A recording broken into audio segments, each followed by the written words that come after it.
I can say it. Can I say it? Can I say it? Go for it. Go for it. Go Okay. for it. Hey, what's up, you guys? So here we are. It is a little while after a magical weekend we called Comic-Con Africa. I am here with my brothers from Other Mothers. It is the first ever Art Chimps Super Wrestler Heroes special broadcast. Isn't that right, Pat, man? That's 100% right. Yeah, and we're doing Super Wrestling Heroes today.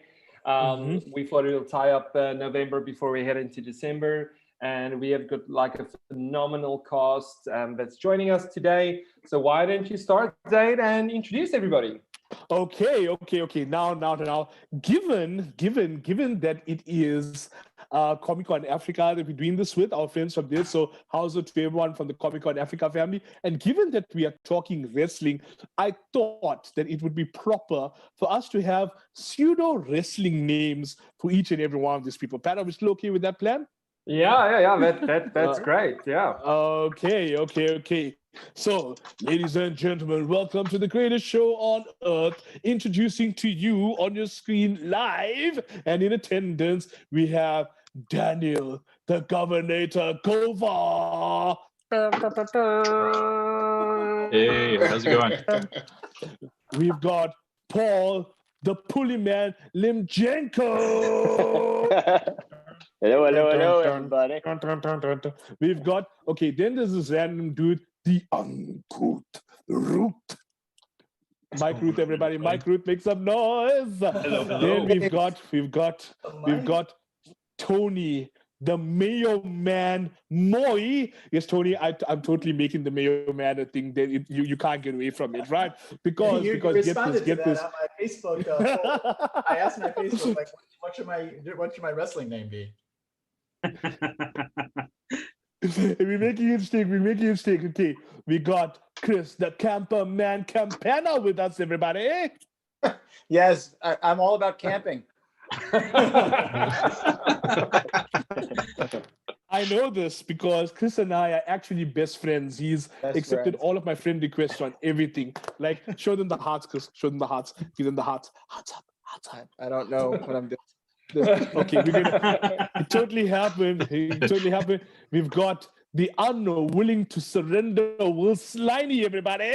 Will, man, how you doing? That's the nicest name anyone has ever given me. You could have gone way worse, so I'll take that. When the camera's off, don't worry, we will.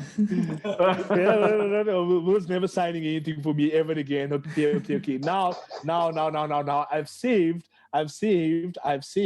a few characters over here who I have some words with. I need to have words with them because they are totally out of control, totally undisciplined. I need to get them under control.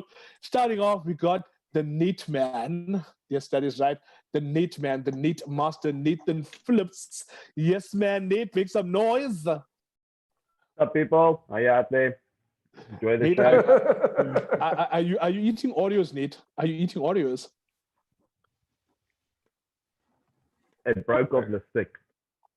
You know what? Okay. You know what? To all our international guests, I do apologize.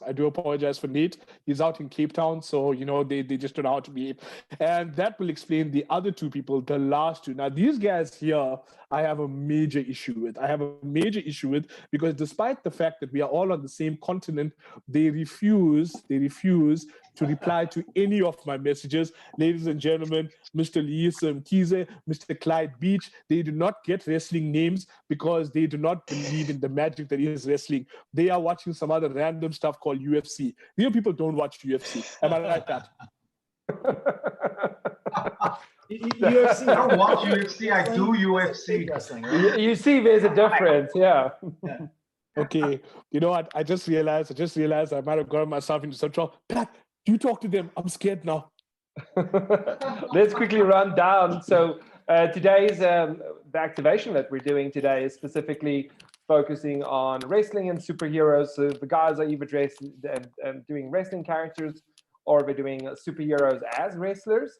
So maybe let's begin with Tony. Tony, what are you doing today for us?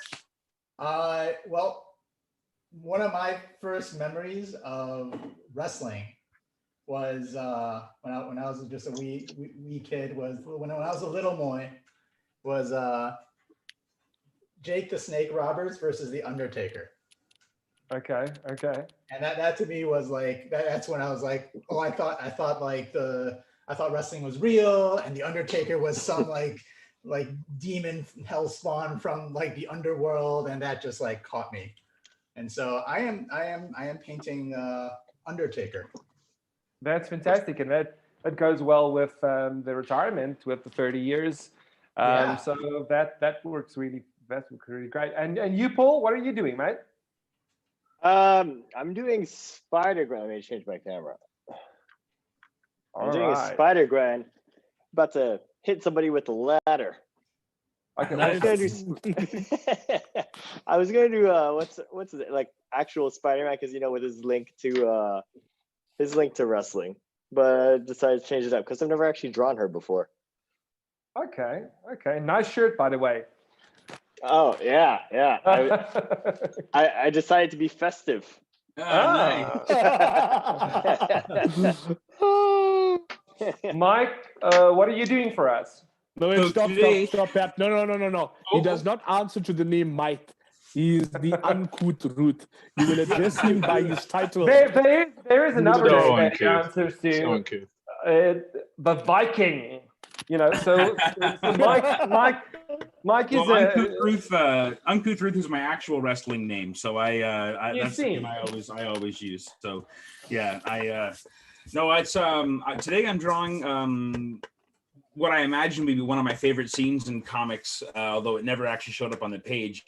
One of my favorite comics of all time is a Marvel 2-in-1, where Ben Grimm fights the champion of the universe, Trico Slatterus, who travels across the universe wrestling and fighting the best fighters in the Marvel and in the whole stratosphere. And he actually he defeats the Thing, but he actually raises the Thing's arm in victory at the end, and it's kind of an amazing thing. So the champion of the universe is an Eternal, and he's about 10 feet tall, and he's blue with a giant blast of red hair. And I'm going to have him suplexing Ben Grimm today. That's the plan. Fantastic. That's great. Good to hear your voice, Mike. I haven't seen you in a while. Good to hear your voice. Yeah, Tony, man. Good to see you too. I'm so happy you're feeling all right. And Erica sends her love as well.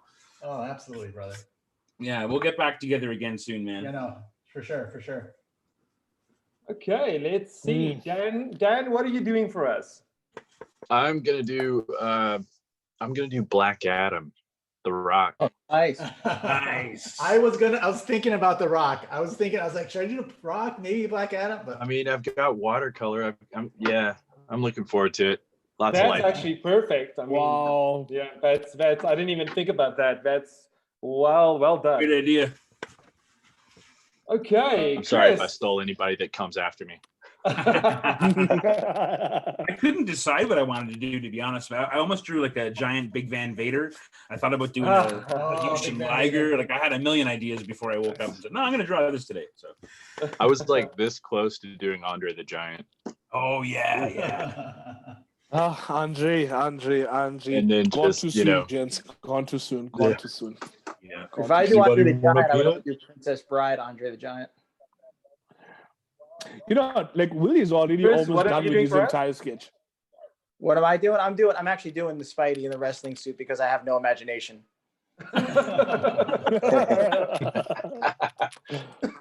So Mr. Sliney, what's Yes. happening there on your screen? Yeah, do you know what? I struggled for ages trying to think of something. I was trying to think about it for too much. But what I'm going to do is I'm going to turn Miguel O'Hara's Day of the Dead Spider-Man 2099 costume into a kind of a lucha libre type costume. So Very cool. I'm just trying to decide whether I want the spider on his chest to be like shaved out of his chest hair or painted on like the Ultimate Warrior. It's a really difficult decision. we can help you with that. Shaved out of the chest hair. That's it right there. You're now talking a little bit too much about Patrick's manscaping tendencies. So, Patrick, give me away all of your secrets. Well, you know what? To be quite honest with you, Zaid, I'm a little bit disappointed because only one of the members of the South African leg of the Heart Foundation showed up today. You know what? Oh, wait. On that, I want to, you know what? Okay. Listen, right? I'm sorry. You know what happened? Right? Like when we got the glasses and Brett told us that we can be the South African Heart Foundation, we got to do the wings, right? My hair at that time was a lot bigger, so it stretched out the glasses, all right? And now it doesn't fit. There's my story, and I'm sticking to it. So because of that now, right, I've been slimming down a little bit, because I'm going to put you in that sharpshooter. So I'm sorry. I will change my life. I will be better. I will be better, Captain. I will be better. I will be better. We'll have to hear what Brett says about that. Yeah, we'll don't tell him. No. Don't tell him. Don't tell him, because he'll be disappointed in me, and I can't disappoint him. Yeah, he's not a guy you want to have mad at you. Exactly. See? Nate, what are you doing? Attempting to do Batman in also like a Nacho Libre type of suit, jumping off the top ropes on a unwilling broker layman. Yeah. Fine. That's brilliant. Let's see what happens. Loyiso, my man. Hey guys. What's on your agenda? Okay. My agenda is crossing Ben Grimm with The Rock, man. And I've heard 2 Ben Grimms already, so I'm so worried, doctors. The pressure's on. But, the charisma of The Rock and Ben Grimm would cause havoc, man. I'm thinking around those lines. Okay, brilliant. And Clide? Hey, so I've been thinking about this so much, and my favorite wrestler of all time is actually Stone Cold Steve Austin. Sorry, what? Yes. If there was something I was going to do that was just a little bit too on the nose, I was going to do Terry Hulk Hogan. Playing on words, I was going to have him actually hulking up, brother. What up, brother? But then I switched my mind and I decided to do Stone Cold Steve Rogers. There you go. Oh, I see what you did there. That's great. I'm the only weirdo. Yeah, I'm the only guy working digitally though. No, yeah. Yeah, Will is doing digital. Will is.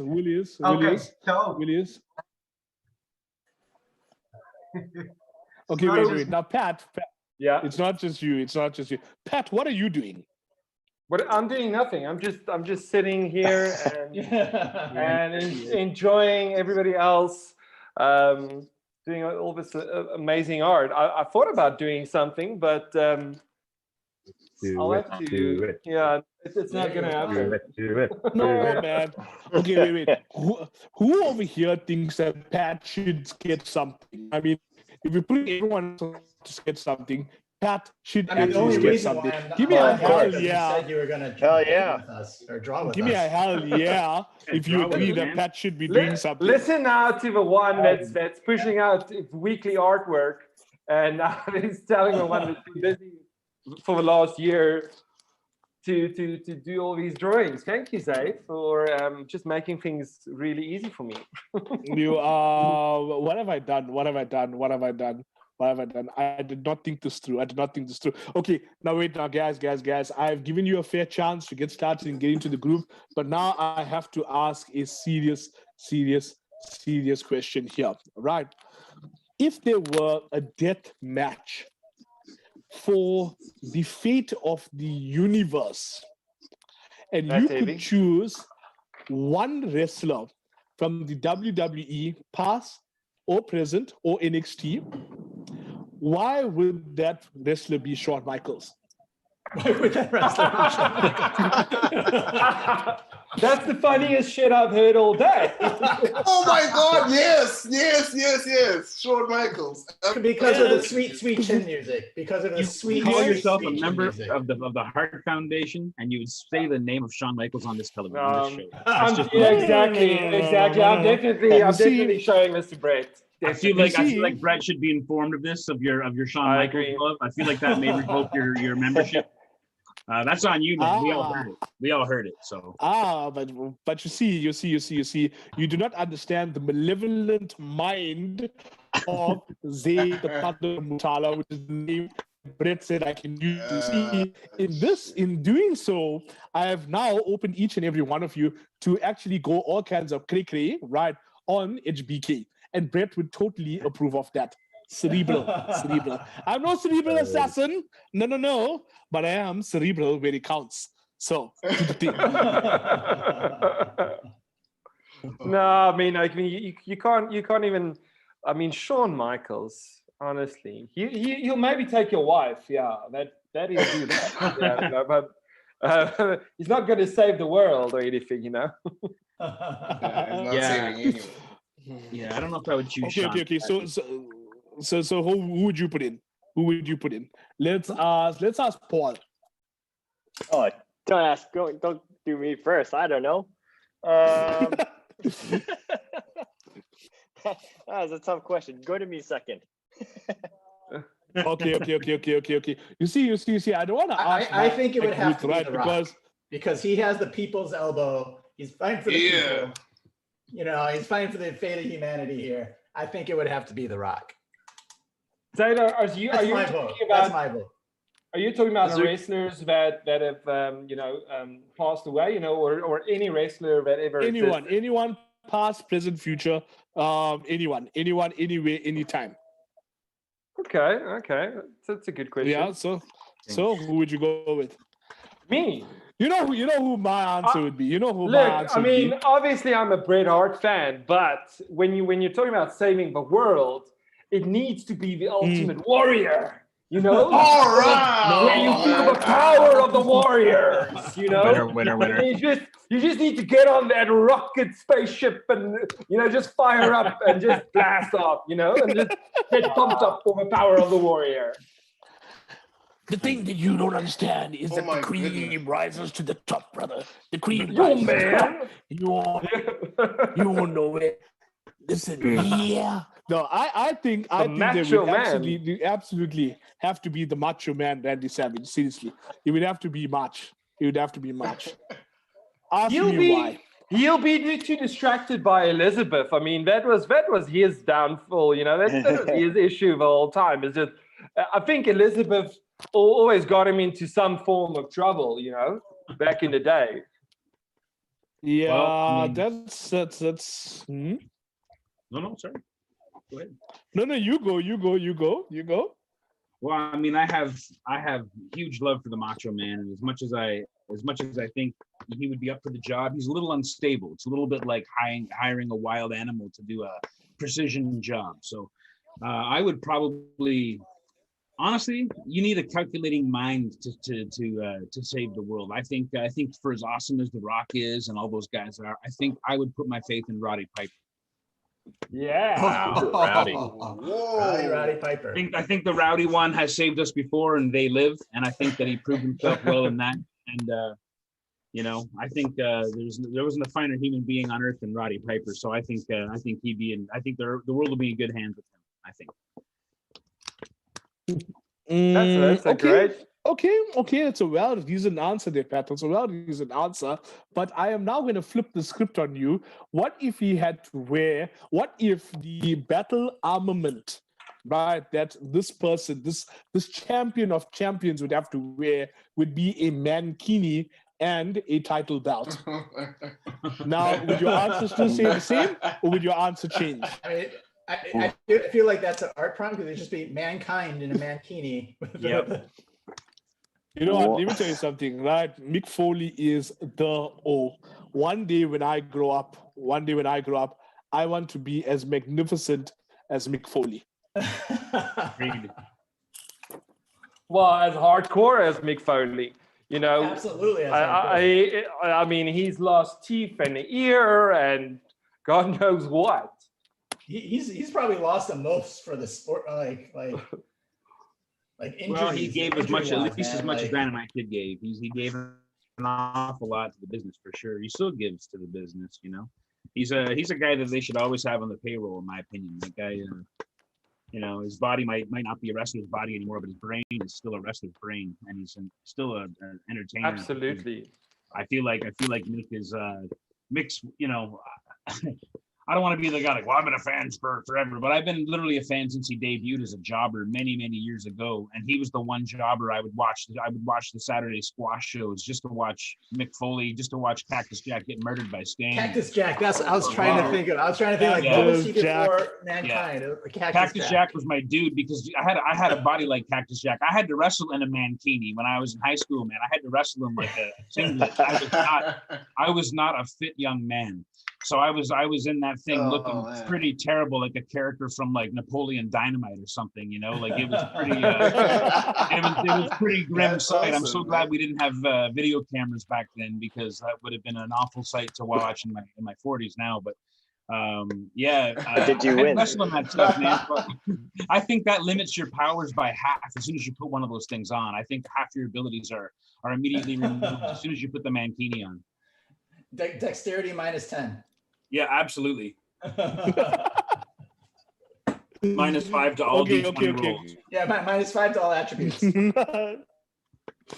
Wait. Now on that note of their Pat, like I think that these guys actually understand D&D, so maybe we should consider inviting them to ours at some point. Huh? Definitely. What do you think? Definitely. We're still a beginner group though, but who have you guys actually played some D&D? I was literally playing some with Sean Isaacs last night. Oh yeah, I do. That was the whole reason why I went to South Africa. He promised he'd teach me D&D. You see. I used to. I don't anymore, but Dan, I feel like your whole world is D&D. I've been doing a lot of module art for people. Oh, wicked. Okay. I know Sean is a big D&D guy, you know, and he's a really good dungeon master as well. You need is a good dungeon master. I miss it. I played an awful lot of D&D in my younger years. I found it was great creative fodder for me. I mean, I played the same character for a very long time, and as a result, I was able to create a body of work around my character and our party. I would think of highlights from our long sessions, and I'd go home and I'd paint all weekend. And I found it was just food for the fire, you know, for me in those days. I really miss playing it now. I know it's much easier to play. I think I was playing like the second edition, like Advanced Dungeons and Dragons back then. Yeah. And it was a different game for sure. But I really enjoyed it. I found it to be, more or less. I know they'd changed a lot of things, like, you know, they were really limited, the character classes back then, you know, really, really super stripped down, limited. But I mostly love the books and the stuff for those Jeff Easley paintings and those Larry Elmore paintings and all the beautiful cover art for those, especially those hardcover edition books. I still have them. I pull them out every so often, and then the interior art is so, you know, awesome, and it's rudimentary, you know, kind of original state, you know, it's just awesome. It's just I miss D&D a lot. It's really cool. And a D&D comic that AJ Lee, the former wrestler, CM Punk's wife, she wrote for IDW. I did a cover for that. I don't have any in my hands because the shipping was delayed, but that's just came out last week, I think, or 2 weeks ago. Spine of the World. So that was a lot of fun to again tie wrestling into comic book somehow. Very, very smooth, very, very smooth there. But you know, like, I mean, I think this is the great thing about the geek journey, because that's something we often talk about here. Obviously, here in South Africa, the geek culture, the geek English. Geek I thought you were going to Greek there. No. This is not that kind of show. Daniel, Chris, don't judge us. There's no need for you guys to come out to Africa. Don't judge us. I know for a fact Tony is coming, right? We had a discussion about this. We know he's coming, right? But your other guys, I know Patrick told me you're still on the fence. So yeah. But real quick, you know, like saying that the east of, as it were, hasn't really presented itself just yet. So to hear guys like you, that, you know what, there are all very conceivable level between wrestling and D&D and of course comic books and stuff. I think it's very, very nice how it all coalesces, you know. But now we have to ask a serious question of here. Paul thought we forgot about him. Paul thought that, you know what, he got away from answering the critical question that we asked him just now. So Paul, Have you given thought as to who you would allow to save you in a mankini? To save me? Okay, well, I have thought about the moves that I know of in wrestling that scared me the most. And it's got to be, I think it was actually Rikishi's. Do you remember that guy? Stink face? Oh, man. Yeah. If I would go for the most terrifying move against my enemy that I know to save the universe. You guys are forgetting about Gold Dust. Gold Rush. So wait, Pat, let's see what you did so far. No, I'm just busy with something. Right? I'll show you a little teaser. Okay, let's see. Do something there. So I can see Walking Dead. Oh, now I'm feeling self-conscious about my one now. I was gonna like pop my one up with Flourish, but now I'm like, yes, like people are using comic covers and everything.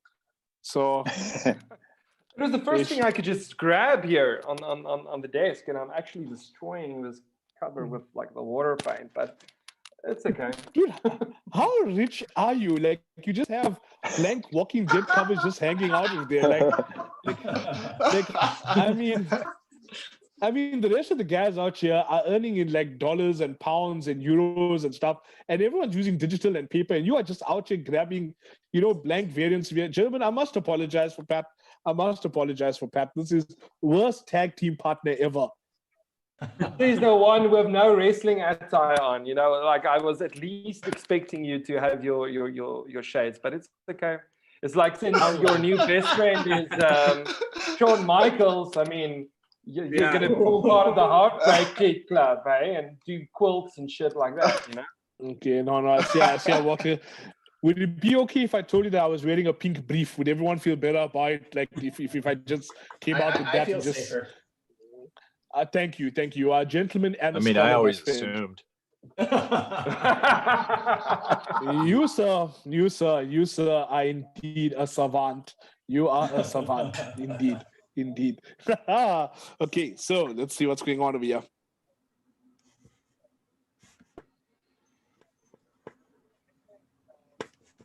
Okay, so guys, real quick, I just want to send some quick shout outs over here to some of the folks on Twitch. So just so you know, we are streaming on both YouTube and Twitch. I want to say how's it to Afrospunk. I want to say what kind to Hop in the Cloud. I want to say yo to McCalls. I hope I got that right. And of course, there's Wilka Ack, what? And then there's a lot going on Twitch over there. So I'm gonna pop on over to Twitch for a bit. But real quick right now, guys, I just want to have Pat ask you guys a little bit about what you guys are getting up to, because I mean, today's world right now, COVID and all of that. So how have you guys been keeping busy? Clyde, I know that you have a secret project that you are specifically not allowed to talk about. So for that reason and that reason alone, I'm going to put you on the spot and tell you to tell everyone about what you're not supposed to talk about. So we're in some early development phases with some fairly interesting, things unfolding. So I don't know if everyone here knows, myself and Loyiso, we work on and create a comic book called Quasi.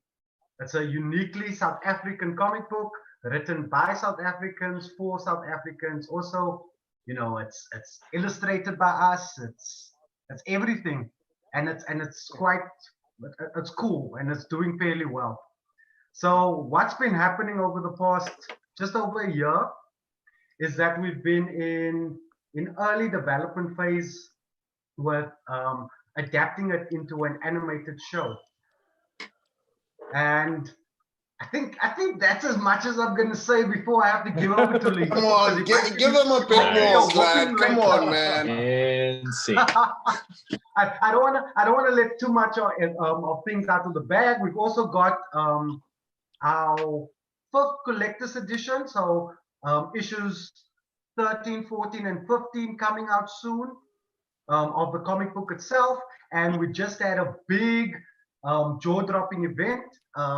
We're not just packaging them as graphic novels, you can get them as single issues at the moment. So that's quite a big leap for us. I think it's the first time something like that, besides my old job, Super Strikers, I think it's the first time that an independent or a comic book of its source in South Africa itself is been published that way in single issues.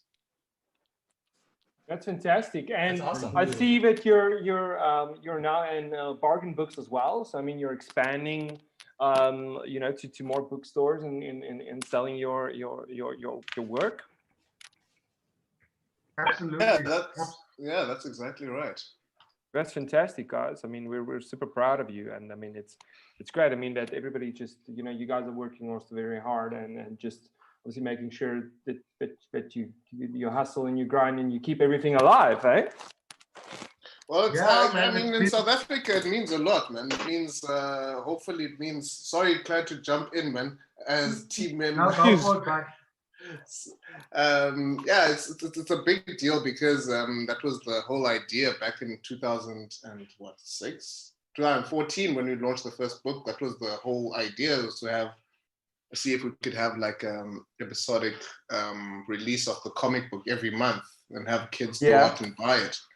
So it's been an uphill journey until like 2020 to get there. But you know, what's great is that the book now already has 12 episodes. So re-releasing the book now in single episode means that we already have the material ready. But you know, for people who couldn't afford or who couldn't afford actually those books or weren't in places where exclusive books would be, have an opportunity now to buy Kwezi books at 25 Rand a pop, you know?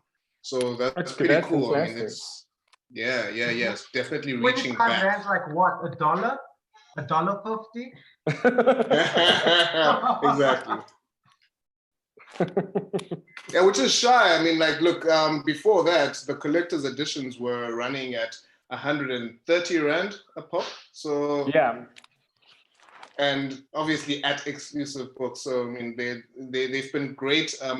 They've been a great platform, but you know, we've always wanted to have the book available to kids at a much lower price. So single units, I think Bargain Books just saw that these guys have got so much books out, so many episodes of Kwezi out. We can actually like run an entire year or 2 years with the book now. That's fantastic. It's really exciting, man. Also for South African comics, man, for SA Comics, I'm thinking of all the creators that we've got in South Africa, that this becomes a bit of a proving ground for publishing comics in South Africa, you know? Yeah, that's right. SA Comics in South Africa, dude. What a time to be alive, gentlemen. What a time to be alive. You know, what I invite everyone to do is, you know, go and check out the stuff and they give some support because, you know, I've had the privilege and the pleasure of reading Kwezi, and yes, I did pay for it because, you know, no matter how much I ask Clide for free stuff, there's absolutely nothing forthcoming. But anyway, but, you know, the thing is, like you said, you know, this is stuff that's by South Africans for South Africans, but it also has touchstones to international stuff. Now, gentlemen, before we cross over to the next thing, there is a comment that came out here from Roy Padiachi, and I want to set the scene for you, right? So, Will of House Sliney, first of your name, I want to give you a scenario. Imagine, if you will, there you are getting together with Mick Foley's daughter. She takes you through to the boiler room, and Mick Foley comes out as Mankind. What do you do? Roy Padiachi would like to know, what do you do? I call my wife. Like, how did I end up in this situation? I don't know. Mick Foley, I bet you Mick Foley's like the most normal person out of all the wrestlers that you could just go for a beer and chat with. I would think, I don't know, just from like looking on the outside and looking on in, I would guess so. I have no idea who his daughter is or whatever, unfortunately. Where did that question come from? Roy Padiachi on YouTube, right? You pick the one who's literally walked into the stream at the start of it, like. I would totally give Mick Foley my sock, my own sock, and then there you go. Go ahead. Just have my sock. Okay, and then there's also a shout out over here from Awali Comics. So Awali Comics, right? So he's a guy named Ziad Rahman over here in South Africa, and he is a manga artist actually, and a really cool dude, really cool dude. And he sends his love, and he says specifically, it's great to see so many heavy hitters here, and I look forward to learning from these guys. So major props, guys, major props to each and every one of you. And last but not least, there's this one guy.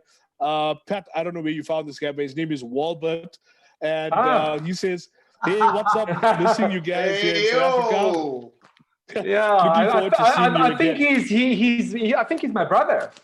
What's up? Oh no! Is that the guy that looked after me when I was flying in the airport? We have now lost all credibility. Because, hey. Zaid, if you're getting personal, what is Ziad? Yeah. Yeah, there's actually a bit of history there. Back when he was still thinking about creating his manga comics before he even did anything. Funny story. He used to date my sister. Oh, sorry. What? Just got awkward. The world and the industry is very small. You know what? Daniel, Paul, listen, guys, I want to apologize. I want to apologize. No apology. Tony, listen, Tony, don't judge us. This is the kind of fun you're going to get into when you come to Comic-Con Africa next year. Let's see.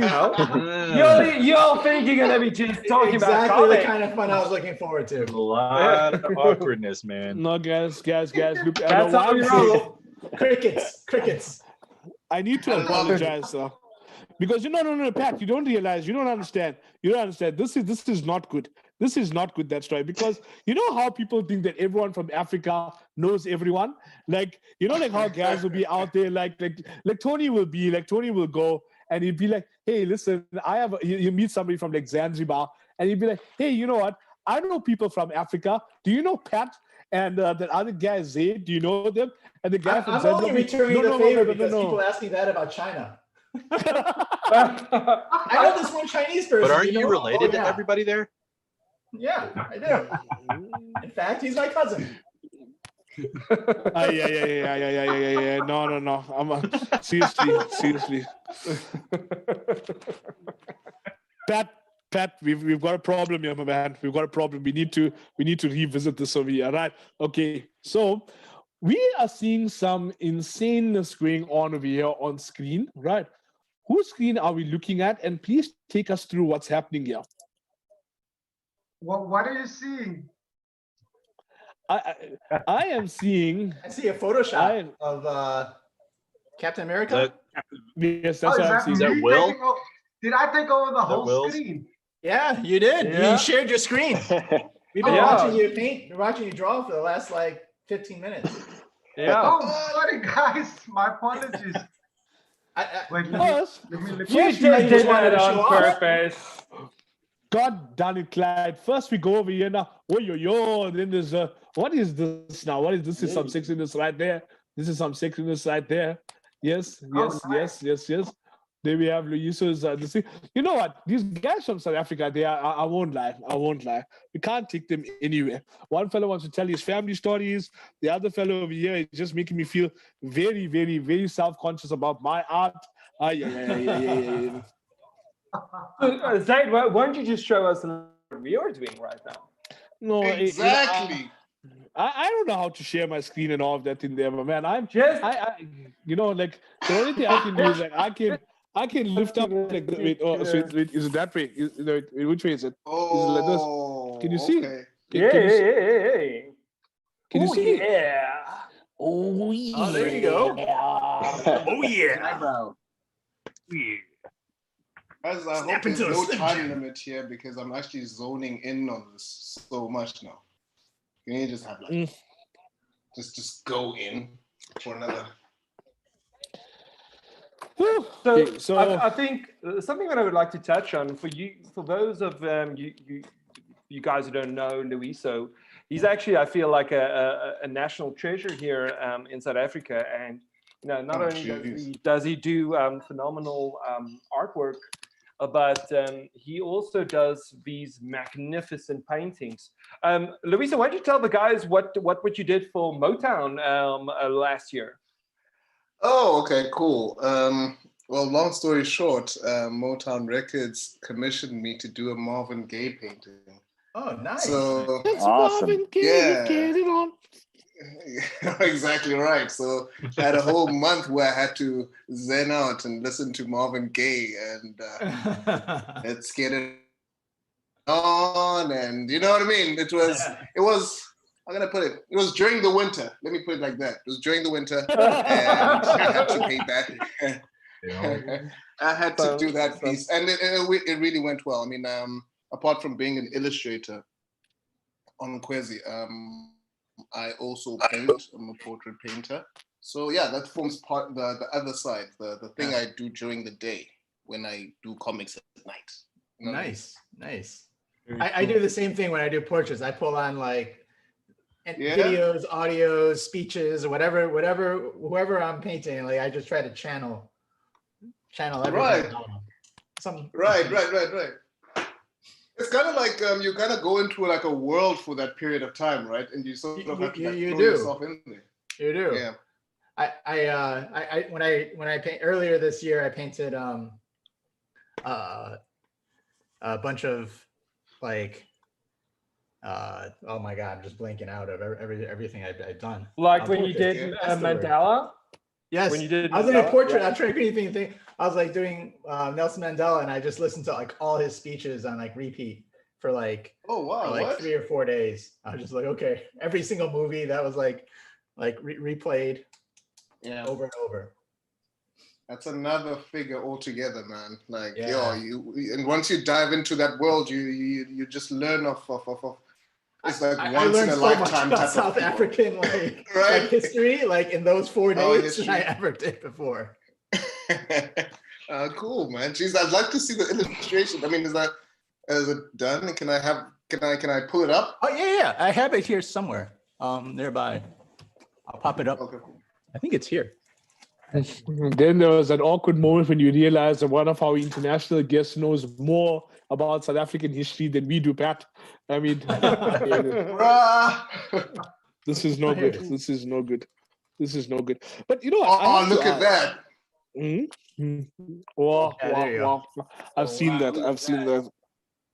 Oh, man. Oh, wow. Yeah, I've seen this. Jeepers. That's Hell yeah, dude. I mean, that's amazing. Thank you. But Tony, the color selection there, you know, that color palette, the color palette that you chose over there, that was obviously not by accident, it was by design.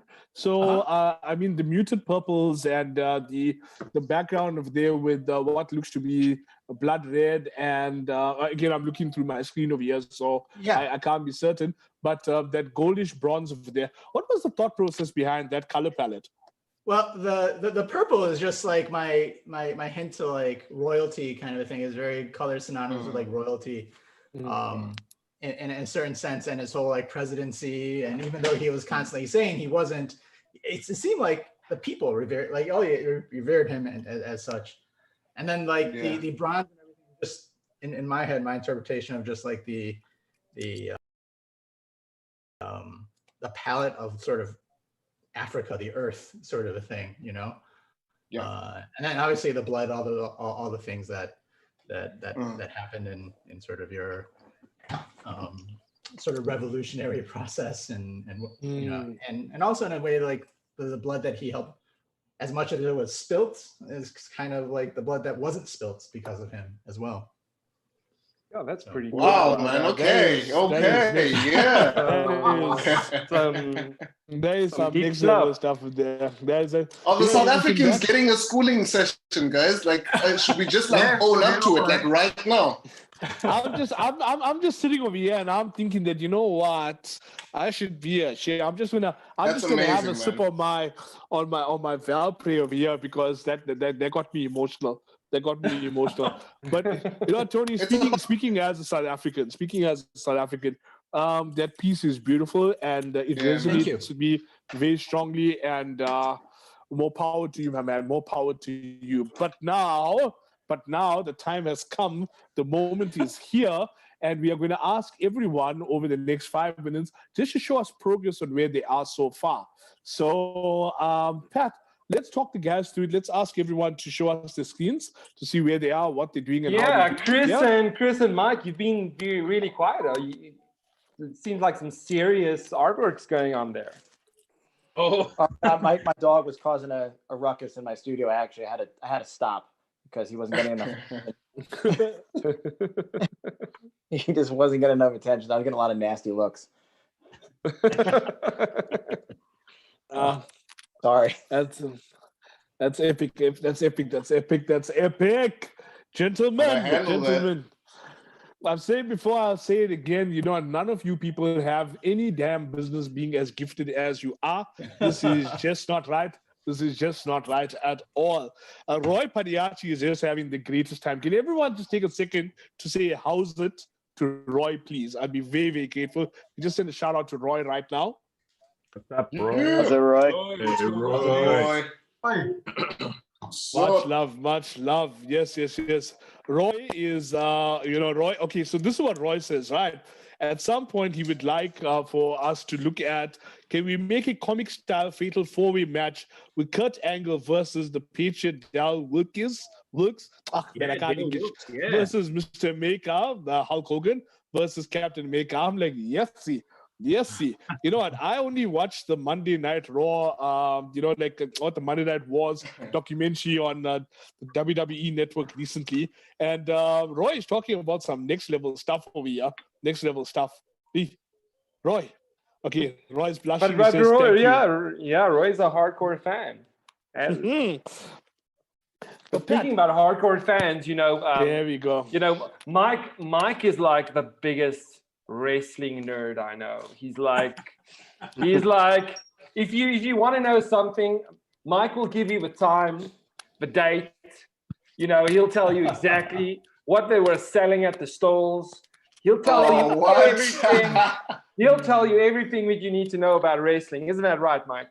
Well, I do love it, and it's one of those things where I always thought, my mother always said, you could have been a doctor or a lawyer if you had just replaced all the information in your head you have about wrestling with actual things that matter, And, but she's a big wrestling fan too, so she was saying that with love. But I've just always loved it, and I've really gotten into the personalities, and it's really kind of, wrestling's always kind of been hand in hand with comics for me. It's really that good versus evil kind of thing. It's the costumes and storylines and heroes and villains, and I've just always been attracted to that kind of thing. It's like comic books playing, I was always aware that it was fiction. I still let myself, to this day in my 40s, I still let myself get carried away. I still hold on to that suspended disbelief, because I used to get teased as a kid. Oh, you're a wrestling fan. Wrestling's fake. Don't you know wrestling's fake? Well, you know what else is fake, man? Star Wars is fake, and He-Man. You take that back, uncouth Rooth. In a galaxy far away. Okay, I wish I cut people for less. No, I just one of those things. You spend your childhood defending your stuff that you like, and that's so fake, and and it's just people. Mike, why did you attack He-Man? Sorry, why did you attack He-Man on me? Oh, I didn't. I'm just saying. Don't do that. No, you know what? You come here, you uncouth beast. You come here with that. You come over here. Damn it, Mike. Yeah. Damn it. No, man. Yeah. But Mike. I'm gonna ask you a question. Serious question now. No lie. Don't lie. Where did it all go wrong? Right? Because let's be honest. Even Bret Hart agrees with Pat and I that the product is not the same as it used to be. So, in your humble opinion, where did it all go wrong? Oh, where did it all go wrong? That's a really good question. I think I don't know. I feel like the old guard held on very, very long, and I feel like I honestly feel like You know, it's really hard to say where it went wrong. For me, things just started to fade away as my heroes began to pass away, you know, and tragedy after tragedy, you know, that happened. Road Warrior Hawk was one that really affected me heavily. And then, of course, Road Warrior Animal we lost this year. And I've always had a closeness with the characters and the personalities in wrestling, and I don't have that anymore, and I haven't had that for a long time. Like, I followed Bray Wyatt's career for a very long time. I was a huge fan of his father and his uncle and his grandfather, the whole Wyndham family, the whole Rotunda family, and I've been a fan of. I've been watching his career grow, and it's just an amazing thing. So I kind of keep tabs on the few wrestlers that I'm sort of still into. But to be honest with you, yeah, the time I spend watching wrestling now is spent watching old wrestling shows from Japan and things from the 90s that I really loved, like, you know, the Road Warriors and the Steiners, and, you know, all those great WCW invasions into Japan where they faced like guys like the great Muta and the fantastic talent over there. So I really just kind of spend my time between the years of 1989 and 1991 now, guys. That's pretty much where I live. I've been a fan for a long time, and we were so innocent back then. Sorry? We were so innocent back then. Oh yeah, and I still knew it wasn't real. Like, I still knew it was entertainment, but I was so into the actual story of the wrestlers and watching their careers go through these stages. You know, like, you know, Nick Roberts. Yeah, you know, like all those guys, like, and then getting to see them live, of course. If no one here's experienced live wrestling, if you ever get a chance to see it when things come back or whatever, like I had an amazing, you know, access to wrestlers when I was young. I lived right near the border. This is, of course, before the borders were all closed up with 9/11 and all that stuff. But I used to be able to walk across to the U.S. With my little brother in hand and just go watch wrestling in Buffalo or something, because I'm on the Canadian side. And, you know, it was nothing. Like, it was no big deal. And we'd see wrestlers all the time. And yeah, I saw Macho versus Jake Roberts in the front row. And I saw Undertaker, Bulldog. I saw Bret Hart. I saw the Road Warriors. I saw, you know, just like, I don't know. I couldn't have imagined a more amazing, fandom for me to because I didn't know about Comic Cons back then. They didn't really exist up in Canada back then. So yeah, so that was I'd see every live wrestling event I could get to, because they were dirt cheap too. It was like $13 or something for front row tickets back then. It was just insane, you know. And anyway, yeah. So is $13 cheap? Like where you are from, is that cheap? $13 you can buy a house with that. You can buy a house.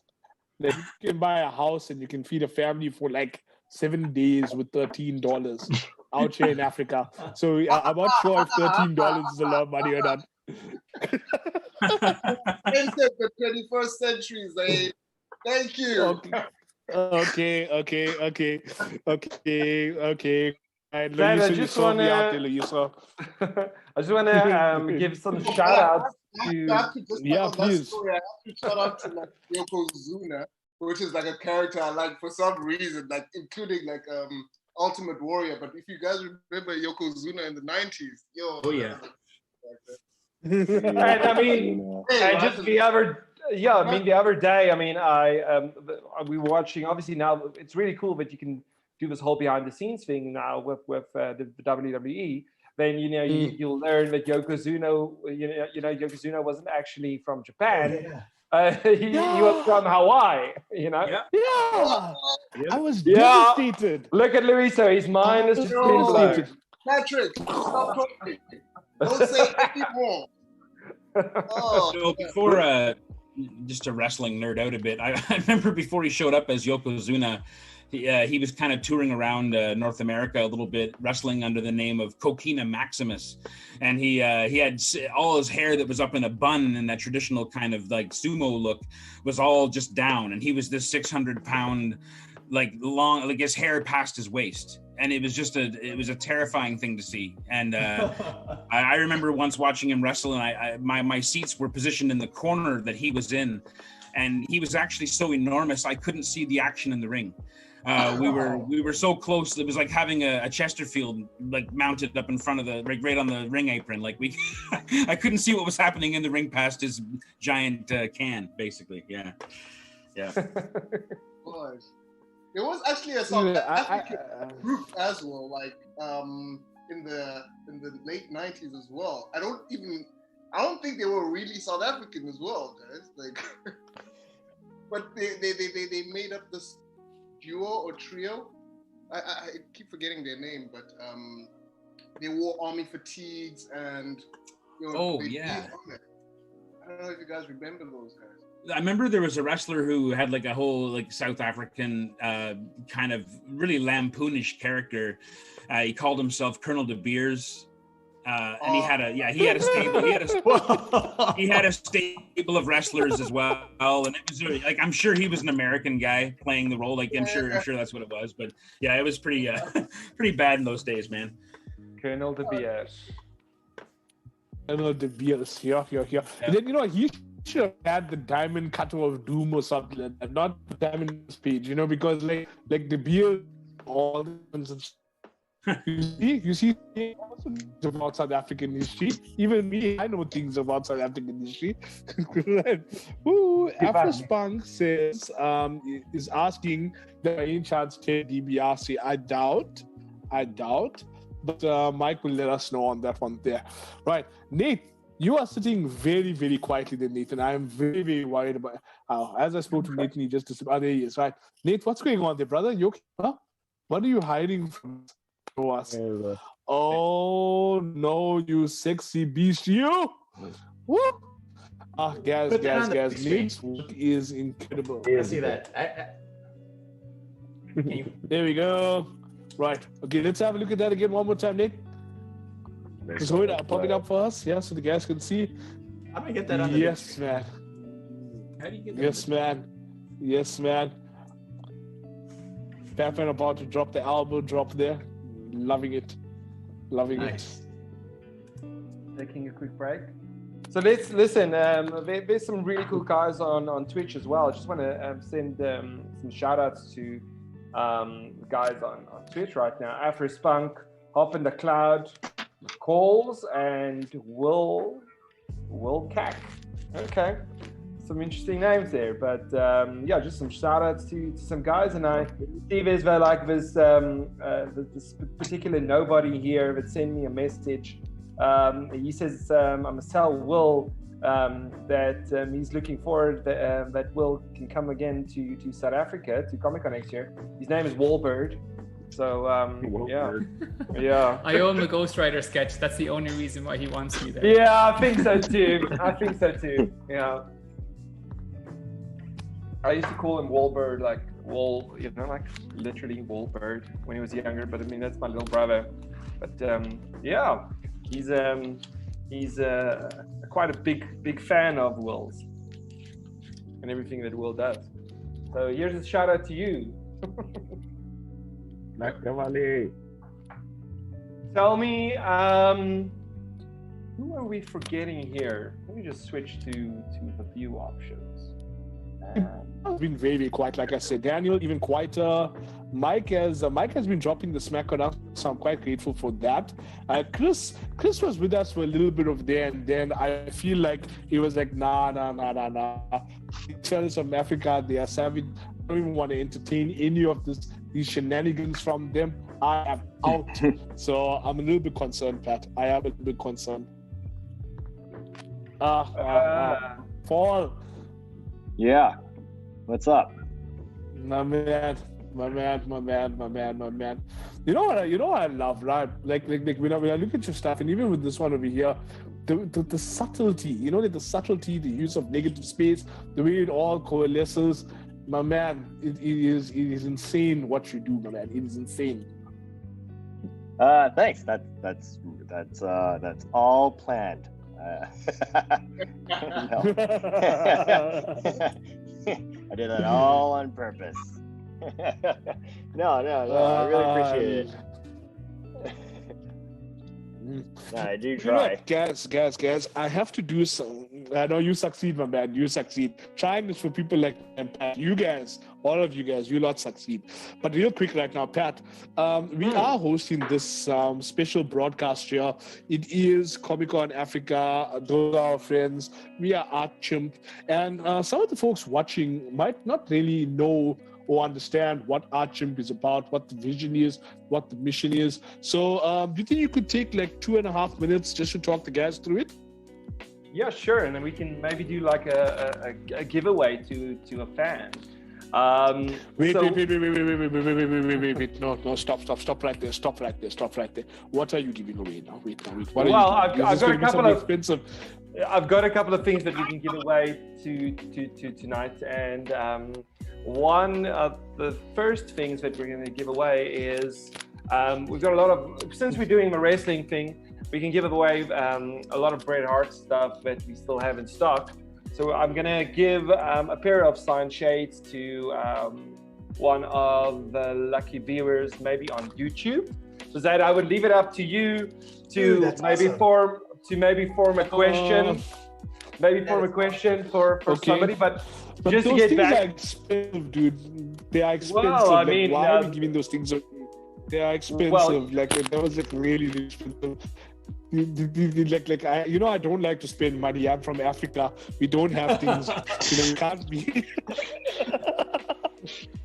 You clearly haven't been to one of the shows in the United States. There's like when you get in there's too many artists and you just don't know what to do. I actually got lucky when Tony and Dan was like sitting side by side when we went to C2E2 earlier this year, and luckily one of my friends, Austin, actually introduced me to Tony and to Dan. I'm glad that all kind of worked out. This is very Little did we know it was the last convention ever. It was. Exactly. Yeah, I know, right? That's crazy. I totally didn't even remember that was the last one. Was.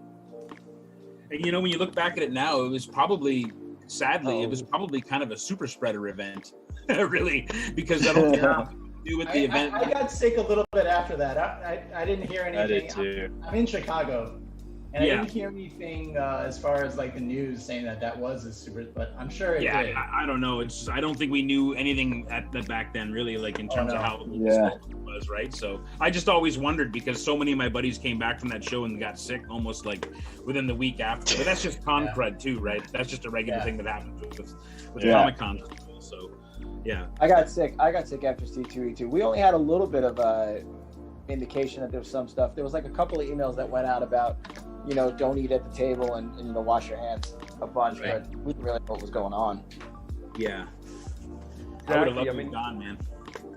Yeah, I mean, I think if everybody knew that was going to be like the last Comic-Con in, for this year, I think, can you just imagine what the turnout would have been? I just think it would have been nuts. And it was pretty freaking crazy when we were there as well. But I mean, we literally had sanitizer everywhere. And I remember Jim, because I had like this little bottle of sanitizer with me, and I had to like constantly spray Jim Lee's Sharpies with these with the sanitizer as he was like signing stuff. But we kept it, and a lot of the guys obviously did the fist pump thing and the elbow thing, and so I think we can't kill Jim Lee. Oh, that's awesome. That's really nice. But just to get back to your question, Zaid, what we pretty much do with Art Chimp is, and especially next year when the convention's open, what we do is we get some artists and bring them to Africa, and just bring in some international talent for the African people who hasn't necessarily experienced the talent that's out there. And what we do is we also bring a lot of the South African guys, or we plan to the convention next year. So obviously, I think our first convention it will obviously be Comic-Con Africa first, and then we'll have New York Comic-Con in October. And then we'll have Emerald City, the first week. Emerald City and C2E2. Yeah, and then we'll end it off with C2E2.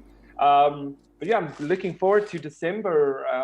Next year is going to be pretty cold in the States, I guess. I was going to say, if you're looking forward to December in the States, Chicago and Seattle are some pretty chilly cities.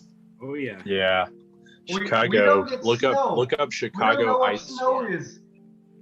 Yeah, if you want, you can look up what was it called? Snowpocalypse in Chicago. Look up Chicago snowstorm or something. It's crazy. One of the major thoroughfares through Chicago is Lakeshore Drive. It's a 6-lane highway, like goes right around the city, and right along the lake. It snowed so fast and piled up so much that people had to abandon their cars.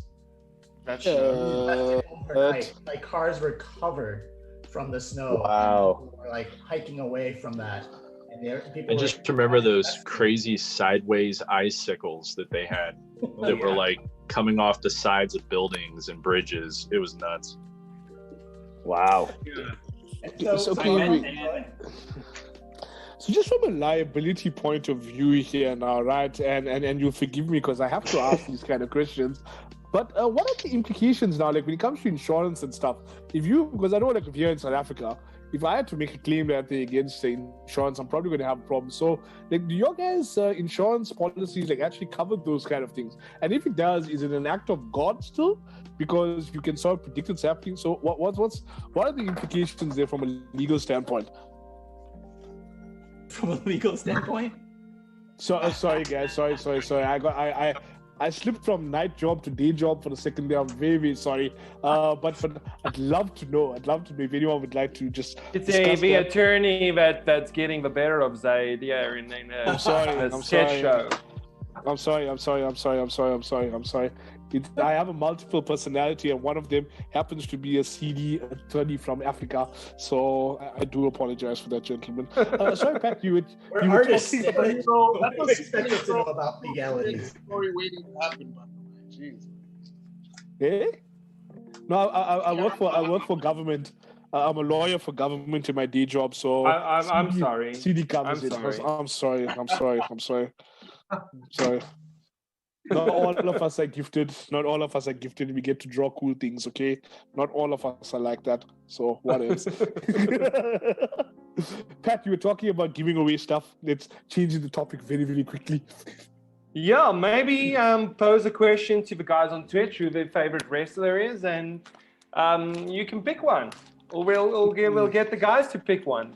Yeah. No, I think we'll do that, right? I'll tell you what, guys. We're going to make it super easy for you right now, right? So what we want you to do is in the comments right now, drop your favorite wrestling moment. Your favorite wrestling moment of all time. This is for YouTube. Yeah. This one is one for YouTube, right? Yeah. So, so let's try that again. Rewind.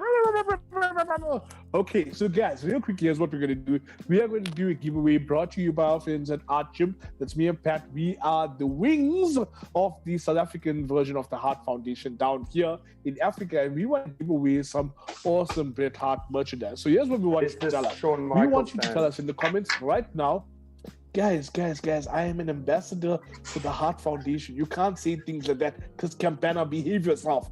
Right, anyway, I must apologize, friends.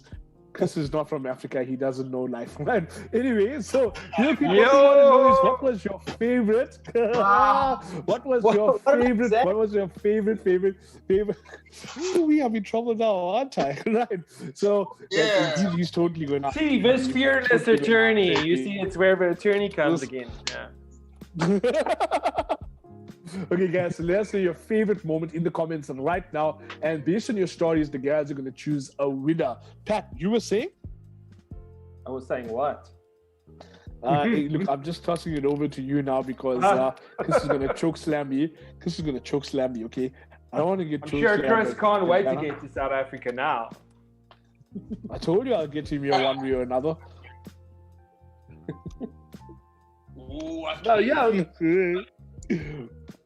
No, I mean, if you put your favorite wrestling moment, and we'll discuss the wrestling moments, and we'll pick a winner between all of us. Easy as that.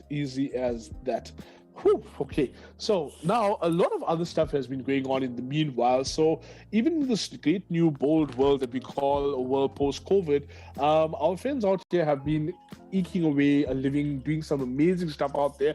And Mike Rooth recently just closed out a Kickstarter campaign for Dodge. So Mike, you want to tell us a little bit about that? Yeah, so Dodge is a comic I've been drawing for the last couple of years, written by Matt Nixon. It's a prequel to his series from Image called Retcon, which I may have a copy handy by my desk here. But it's kind of a cool story about a special ordnance military team that basically faces supernatural threats. So it's got a little bit of a kind of a Hellboy meets G.I. Joe sort of vibe to it, like the characters, different soldiers that have different abilities. And the main character, Chris the Animal Dodge, is actually a werebear.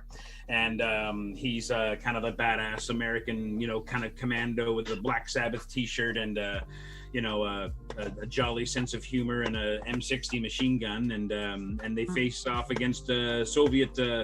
in this story, they're facing off against an evil kind of Soviet threat during kind of Cold War, like 1985 era. A werewolf, an impending werewolf kind of pandemic is happening, and they're there to basically stop that from happening. And the story's told in Vietnam in the 60s and also told in the 80s in Siberia, and there's lots of cool monster horror and like big monster fights, and this is our second issue that we're kickstarted successfully this week, and the first issue went over pretty well, and unfortunately we haven't got any place to sell the books because of the COVID and everything being what it is, but between that and the other covers I've been doing for Big Country Comics, we had a whole tour plan with lots of books that we're going to be moving on the tables, in a perfect world, but we'll get back to that at some point. And in the meantime, we're just going to keep on making more stuff. And yeah, Dodge, I'm already starting to pencil the third issue of Dodge, and I'll be spending the next month or so probably fulfilling all my Kickstarter art fulfillment for that one, because I made a bunch of 6x9 watercolor paintings available. So I've been taking requests and doing things like this, 6x9 watercolors of different characters and whatever people want to do. So it's been kind of fun. So I got about a month of work ahead of me there, and then while we wait for the books to get printed and shipped to us and all that stuff, and then we'll be shipping out the books to everyone who backed us and got us there. We did really well on the campaign. We did about 285% of our ask, so much more than last time. And congrats. It was it's really nice to see that kind of support, and to have the same players come back and support us for issue 2 as they did for issue 1. So that's awesome, Mike. That's because thanks, man. It's awesome. You're most welcome. My man, I've had the privilege of watching some of your videos where you do 6x9s. I've seen the process work there. I gotta tell you, it's enchanting to watch the process, how you actually put it all together, how it all coalesces at the end. It's just magical, man. You're doing magical things, and just keep doing it, brother. Keep doing it. Oh, thank you, man. Seriously. I appreciate that. That means a lot. I normally this time of year I do that kind of annual inking event that happens in October, and I didn't participate this year for a couple of reasons, mainly because I had the Dodge thing to get prepared for and everything. But last year I was doing drawings with found objects, where I would take like a twig or a branch or a leaf or even something like a stir stick from a coffee cup. You can see this one has ink. I love that series, dude. And I would do this whole series of drawings that were just done with found objects, like a daisy or a dried up piece of whatever. And the rest of my career, porcupine quill. I said the rest of my career. The fishbone was fun. The fishbone werewolf was a lot of fun. That one, yeah. Was just. I have another fishbone saved for a future drawing, and there's a lot of fun. And I think for me, it's a good reset. I think it's so easy as an illustrator to get all tied up, on deadlines and really get stressed out about all that stuff. And, you have to rely on your equipment, you have to rely on your software all the time. And then this is a chance to take something like a bit of twig or like an old dead flower like this and get a remarkable range of lines and marks and be able to do some really cool stuff with ink, because I'll be honest with you, sometimes I'll see someone showing off their new like $20,000 drawing system at home, and I'm like, I'm going to use a twig today, just as like a I don't know, just kind of like it's a little bit of spite, but it's mostly like a reset for my brain, because the cool thing about spending a day drawing with twigs or whatever piece of junk, a piece of wire I can find on the ground, an old broken toy or an action figure weapon or something like that. After you spend a day working with those kinds of tools, when you go and pick up your brushes again to start working for real, it's like you've just gotten off of your riding lawnmower, and now you're stepping into like a battle in a space cruiser, like you're super upgrading.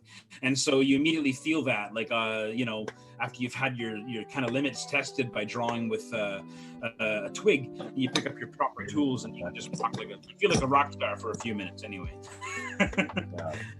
Do you have like a favorite tool that you used? I do, actually. Yeah, this is a Black-Eyed Susan. There's a house not too far from me that has an old dead garden, and every so often I walk by to grab a coffee, and I'll just pull a couple of these out of the ground. And I love it because this the stem actually has quite a lot of flex to it, and it can get a really cool variety of lines. And I can also just cut it if I want to. I can just make a sharp cut and give myself a nice point if I want. And on the other end, this flower end is like the center of the flower. It's great for stippling, creating texture, also creating big like streaks of like action lines, because it's basically these little bumps on this thing create like 5 or 10 points of contact on the page with ink. So you can get some really interesting lines, and kind of what I like about it is that I can't control what's going to happen. So it makes it a bit exciting for me, because I pretty much ruin everything I do. But the journey is what it's all about with these kinds of drawings. Anyway, it's never really about the final piece. It's You're about making seeing. me want to go out and get one now. You know what? Just does it make the French fries? So the name of the book was Still Good for Something, and the reason was because I wanted to show that if you're out for a hike, I mean, I've drawn with acorns, I've drawn with just a piece of bark, like you can get some really interesting stuff. And I keep like a little toolbox of like hunks of wood and bones and fish spines and junk like that, because you can get some pretty interesting lines and stuff out of that when I'm not doing the more serious kind of more professional work, I guess if you want to call it. But yeah. Have you ever encountered something where you were like, yeah, I probably shouldn't have used this? Oh man, oh yeah, a million times. I'm like, I'm gonna use this. Like, I'll do something cool. Like, I'm gonna draw myself a D&D character using this actual plastic D&D action figure sword. It's gonna be great. And then you get to start drawing, and it actually doesn't make a mark on the page. The ink won't flow on the surface. Right. Now I've already declared that I'm gonna do this friggin' thing with a plastic sword, and so I carry it through to the end, suffering the entire way. And at the end, you can see. What have I done? You can see the suffering right in the drawing sometimes, No, but man, that's just brilliant. But now, I'm just looking through the comments here on YouTube. We've got some really, really good stories coming in over here. But before we get to that, I do want to ask my new bestie, Chris Campana. He's got part 2 of his book coming out right now. Chris, you want to take us through that? Oh man, those who know me, probably like Daniel and Mike, probably were wondering if I was going to get asked this question.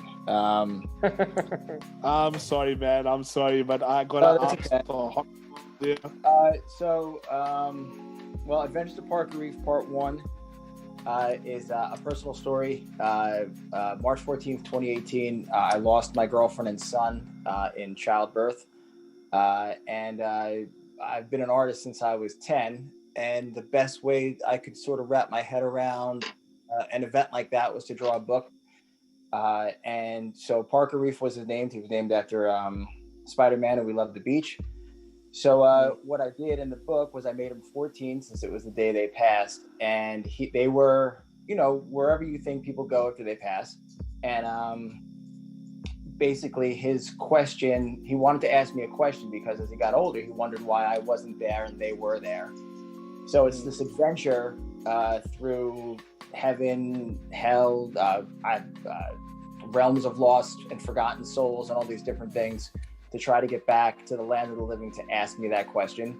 And there's humor in it, and it's thankfully helped a lot of families and people who have lost loved ones and stuff like that. And then part 2, because of I didn't expect part 1 to be what it was to people.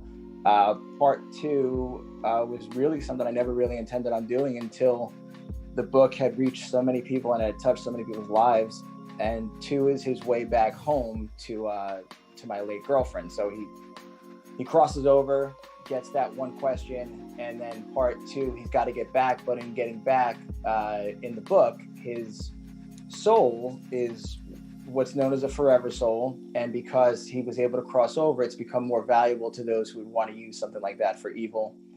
And it's basically like this. I grew up on like He-Man and sword and sorcery stuff and these things, and a lot of the work that I've done has sort of been around those kind of worlds. So he sort of goes through this kind of world like that, and you know, if you use your just imagination, what you would think an adventure like that would be, and he's got to you know, find his way back home through demons and creatures, and this cool land called like the Land of Echoes, which is it's this land where it's just the echoes of people who have lost someone traumatically. They're never answered. So there's different sort of things that happen.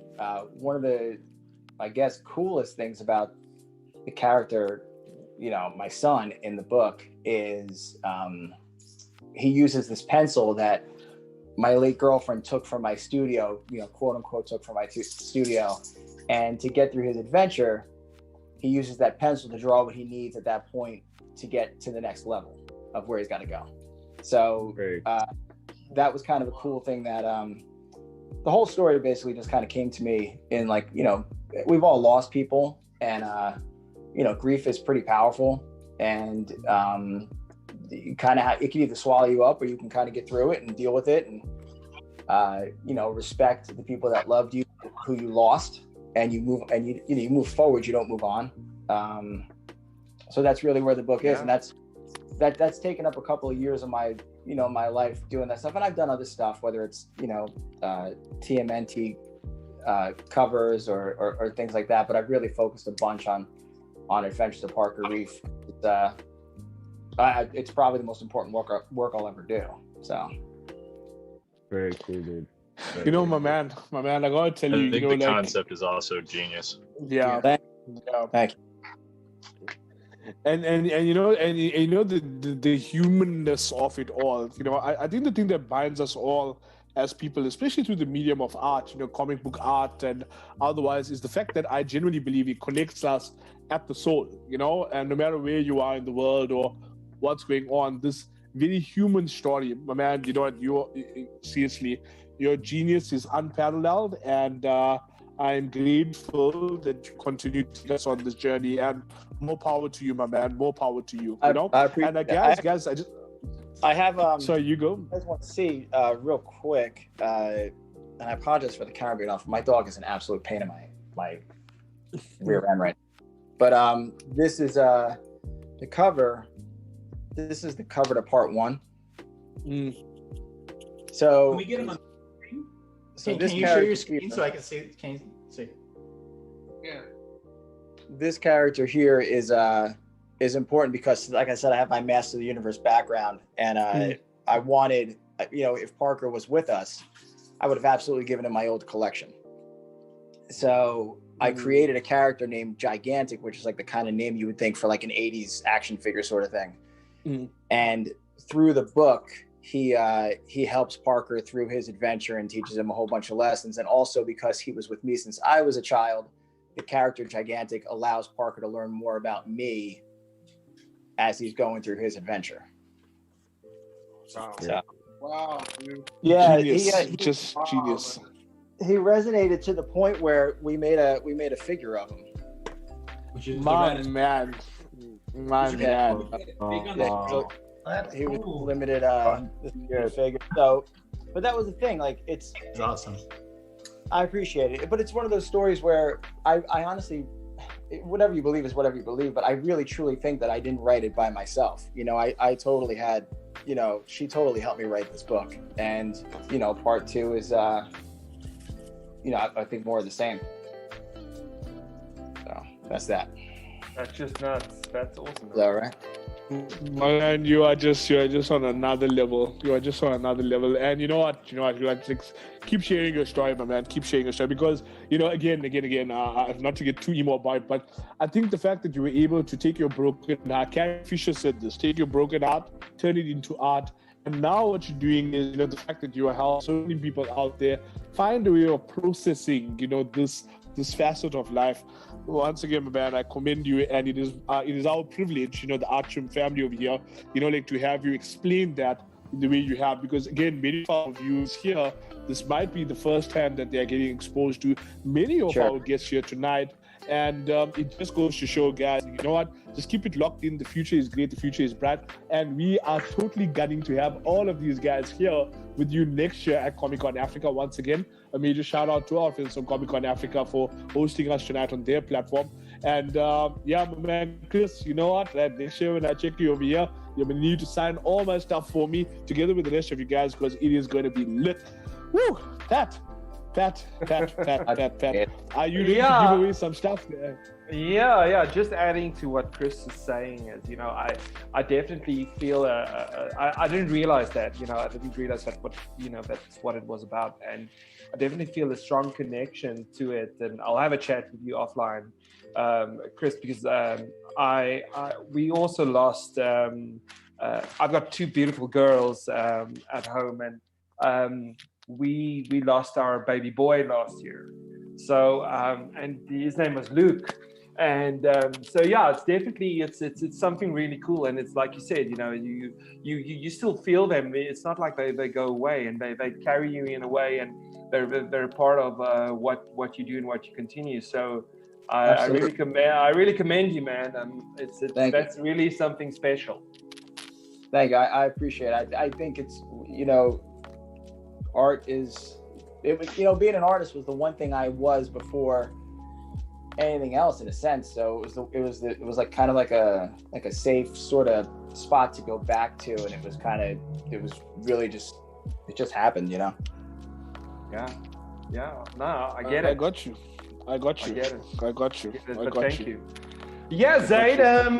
So getting back to those wrestling moments. Tell us. Okay. But you know, Pat. Are you with me? Swallow that quickly. Okay. Now, so we got some stories here, right? But I feel the only way we can read out these stories is if we do it in the style of Jay the King Lawler and good old JR. Yeah. You know, like. So who are you gonna be? You're gonna be JR or the King? You've got the stories. I don't even know what the stories are. Are you not looking on YouTube? No, I'm just looking at my screen. You know, I'm very technically strained. You know, it's like I do everything pen and paper. You know, if I can literally write with my pen on the screen, I'll do that. But so no, I'm not. Okay, no. Okay, no, it's fine, Pat. It's fine. Okay.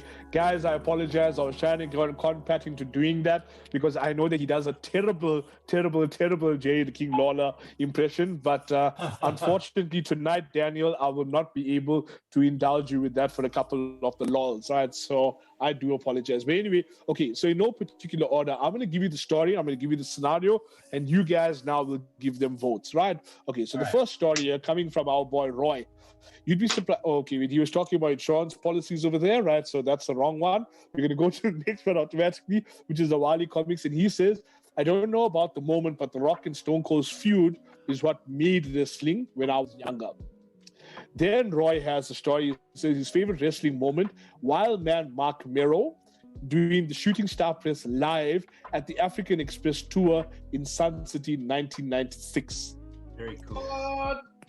Mark, look, just getting that back to that. Mark Mero, I really respect him a lot, and I almost feel like he brought when I was growing up, you know, Wildman was really cool, you know, and I just felt that he brought a lot of athleticism to the WWE in that era, and he did all these really cool moves.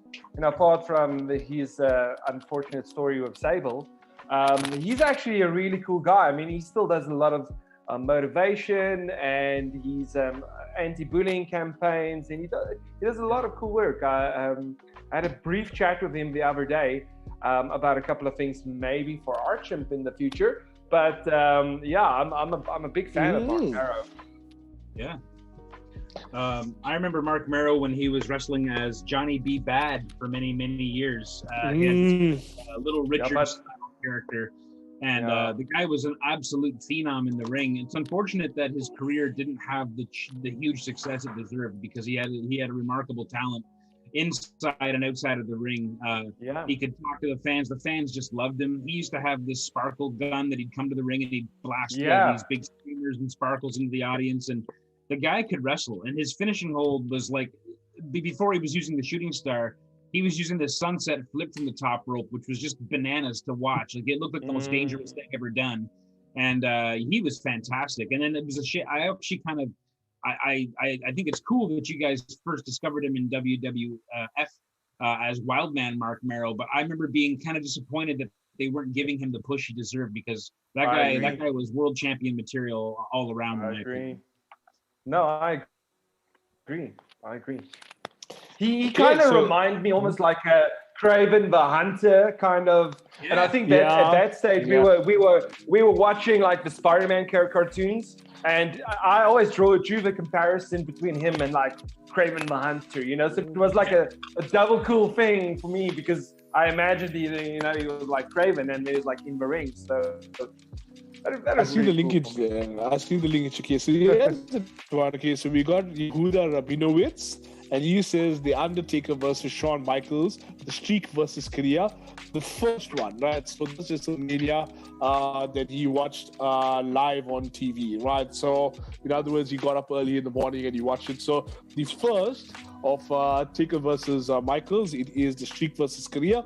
So no, wait, that was the second match. Yeah, I'm getting confused. Yeah. So yeah, it was actually the second match. That's the second match, Streak versus Korea. So that was his one of there. Any thoughts on that one, gentlemen? They were amazing matches. I think it would be a good way to end the comic. And I'm not a Shawn Michaels guy, but the guy comes in and kicks you off the stage. I was just happy we don't have to see much of Shawn Michaels again, I guess. Gents, I have to head away. I just wanted to say, Chris, that was an absolutely gorgeous story to hear about. I've backed the campaign. I can't wait to see the comic as well. It was lovely to hear. So thank you for sharing that. Oh, thank you, man. Thank you. Yeah. Thanks so much, Will. It's been a pleasure having you. No worries. There we go. I love that mask, Spidey 2099. Pardon? I like that Spidey 2099 you got going there. I think we should have had him in this costume for the comic. We're still looking at, I think Clyde's big screen. Is there any way we can get like rotate the big screen a bit? Like, I'm not sure. Yeah, it's been Clyde for a while. Oh, there we go. Robbie. That's fantastic. I apologize. I'm sorry, guys. It's awesome watching you draw. Awesome watching you draw. Just. I was working out so much technical things. Yeah, now it's Loyiso.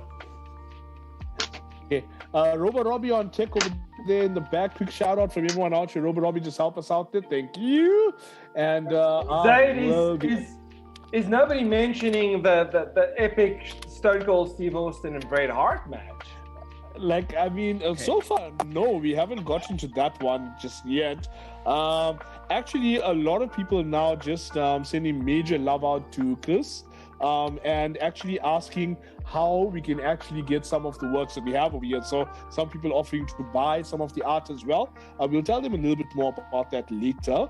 But right now, though, I do want to invite you guys to give a quick follow over there, firstly to our guys here at Comic-Con, and we're going to ask Robo Robbie and Quizmaster Cal to drop the socials for all of our guests.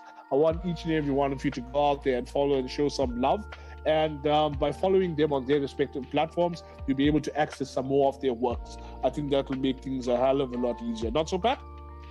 Absolutely, and that's what we're all about, is just sharing the love and making sure that our artists are appreciated and spread the word. I mean, 2020 has been an absolute shit year for everybody. But with the fact that conventions has been basically taken away, the convention industry has been hurt tremendously. And also that has caused our artist friends they've been deprived of the conventions as well. So please give them a shout out, follow them, support small businesses, support artists, and you'll definitely make a difference. Damn rooting tooting. So I just want to remind everyone again, right? So, like I said, lots of support, lots of love coming over there just generally for the broadcast.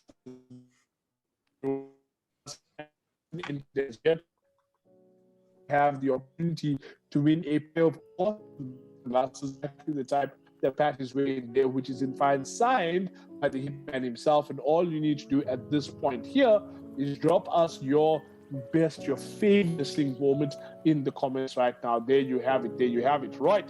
Okay. So we have roughly about 25 minutes left on this broadcast. At this point over here, I would be remiss in my duty, Pat. I would be remiss in my duty if I wasn't at this point going to bump my boy Daniel there to tell us a little bit more about who he has just come out, you know, and I wanted to put like busy because he's much too polite to do so on his own. So I do have to bully him into doing it. So Daniel, Dan the man.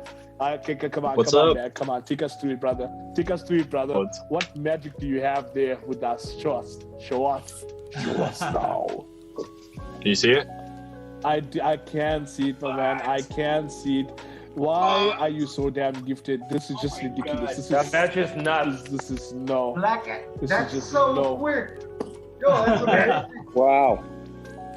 Getting there. I think I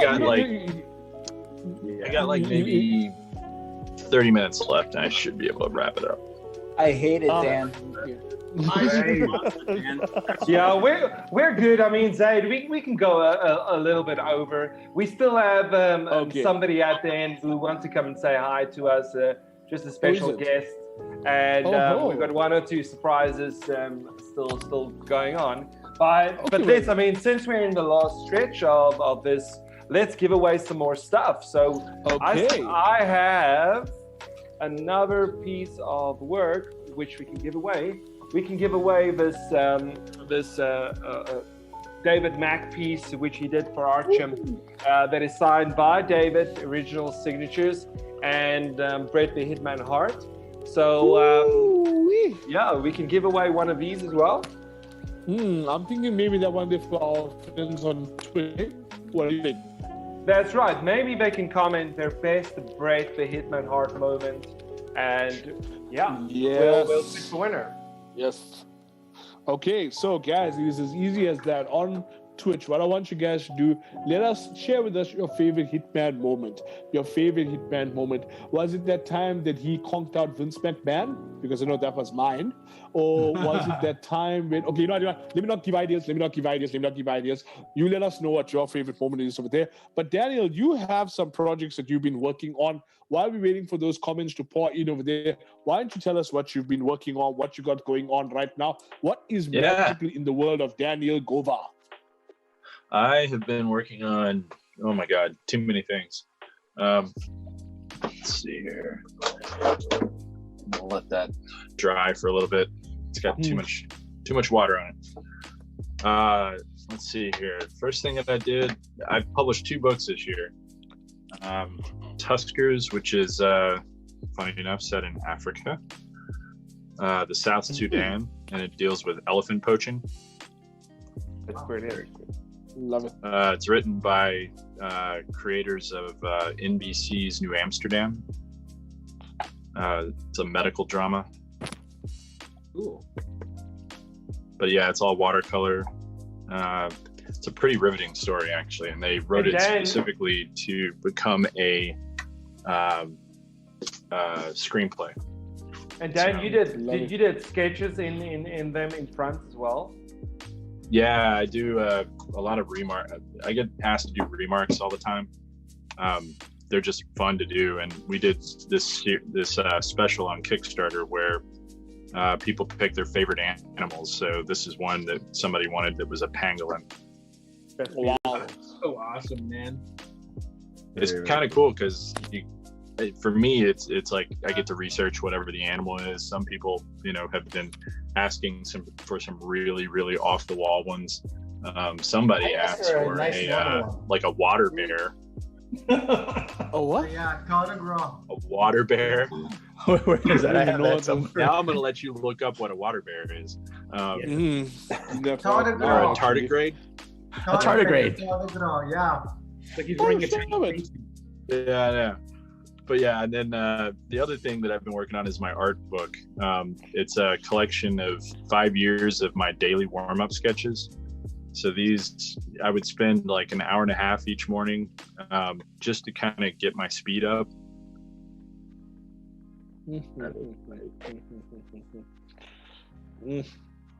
Crazy. Everything from sci-fi to fantasy to my kid. Magnificent, brother, magnificent. And if one were to try to access this, how would they go about doing it? I would say go to my website, just danielgovar.com. I have a storefront that's there, and beyond that, there's tons of other art. Lots of more pop art is there.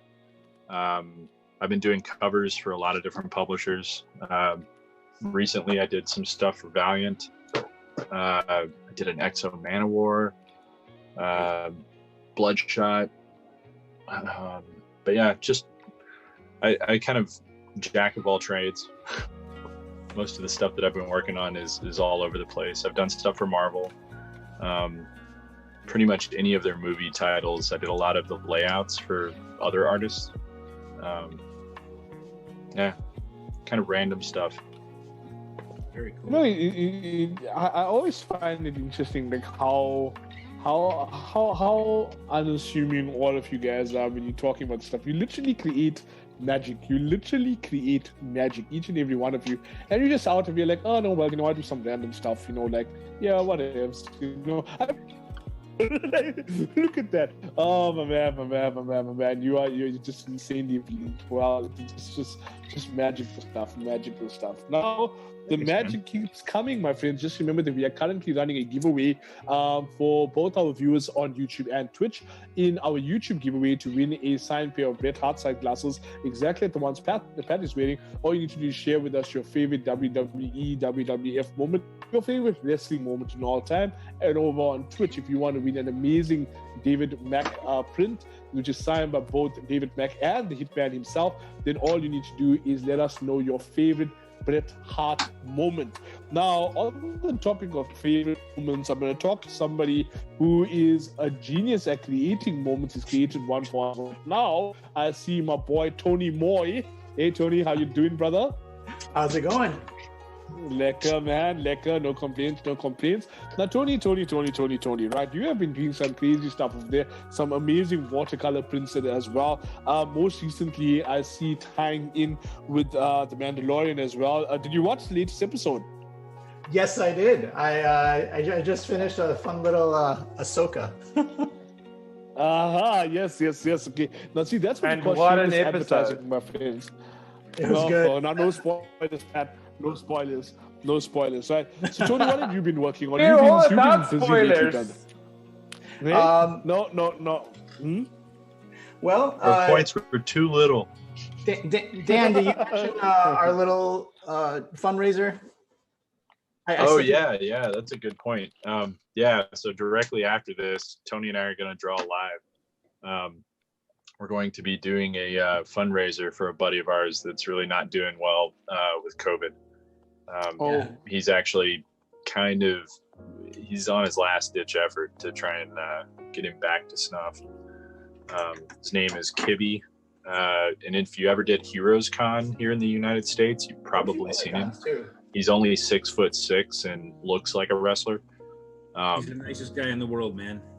He really is. He's like the giant teddy bear in the room, and he's the guy that, you know, for artists, we go, you know, it's like, man, I've been drawing all day. I need to use the bathroom, but I need somebody to watch my table. He'll run over and like, hey, I'll watch your table for a little bit. You can go take a break. Yeah. He's looks a out for really all good of those guy. artists, and he handles the security at all these shows. Yeah, he was actually one of the few people that I'd be like, yeah, you can hold my infant son. He's a sweet guy. What's his name? I'm sorry, his name is Charles Kibby. Oh, that's right. But his family, I saw his family set up a GoFundMe to try and help with some of the medical bills that are about to hit him if he comes out of all of this. and he's right now in stable condition, but his lungs were just destroyed by it. So he's on a machine that's actually oxygenating his blood outside of his body. Yeah, it's taking over for his lungs. Mm-hmm. Wow, well, yeah, we're going to go live and then auction off the piece later. Yeah. Are you doing Twitch, guys? What was it?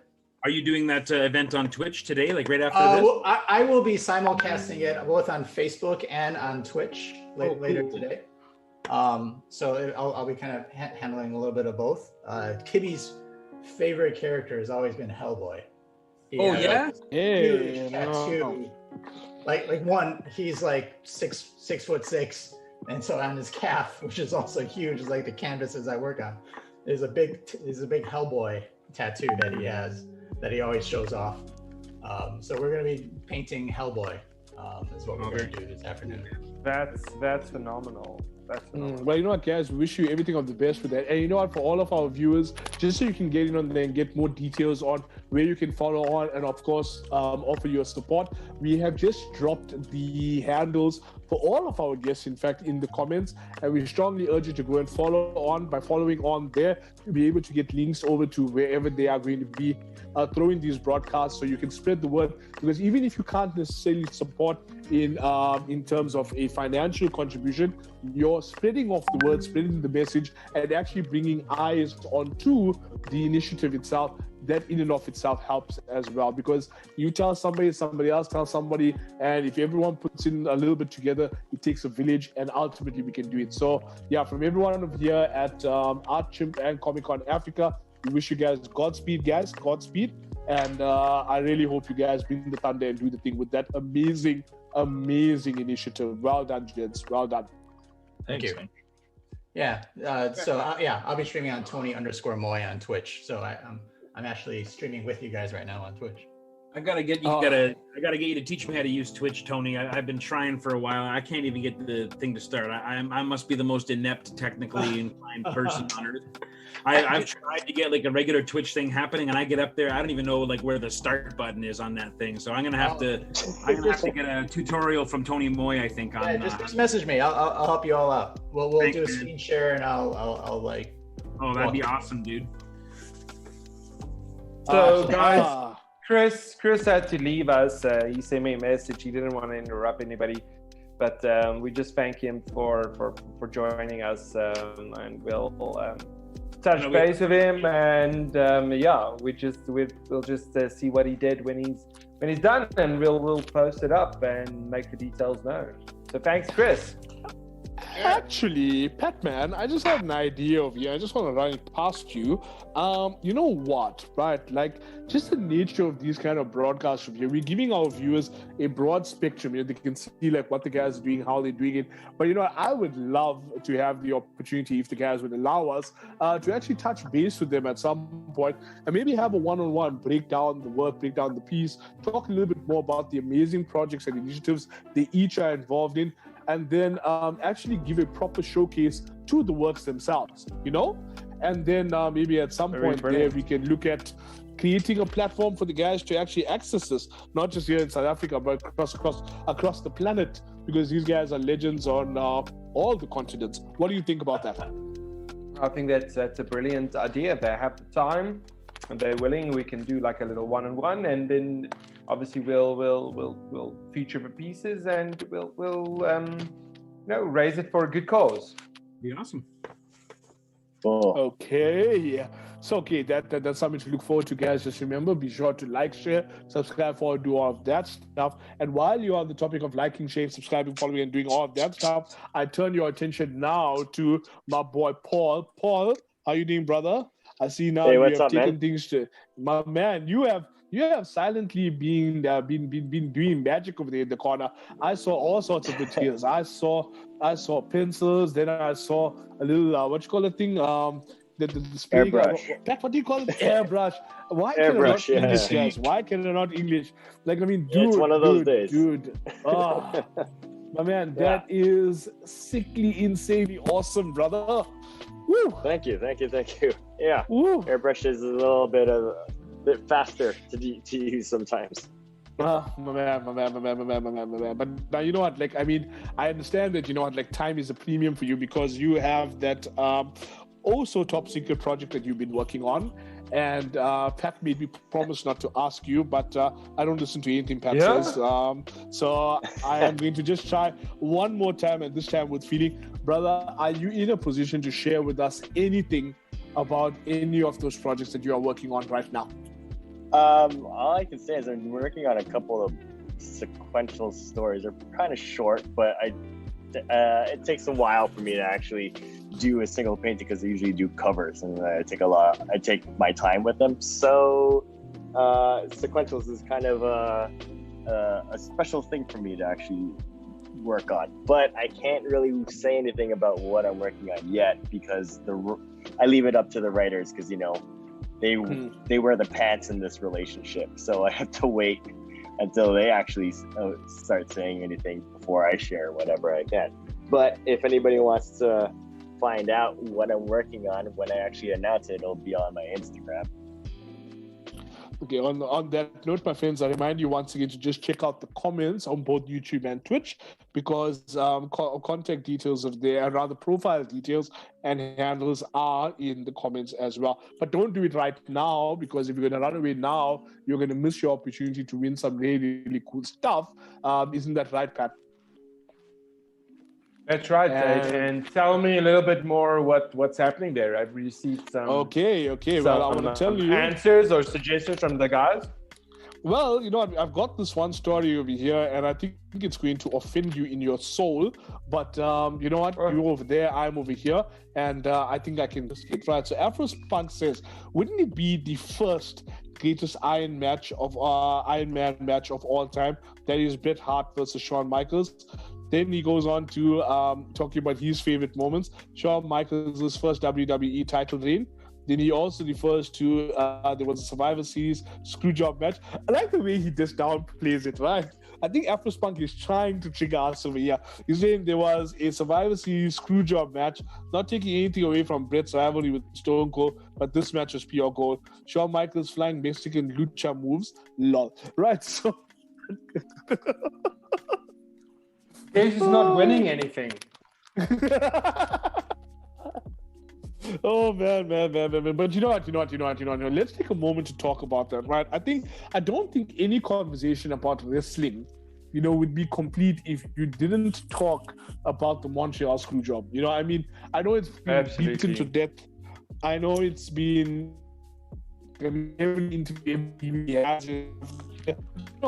Me.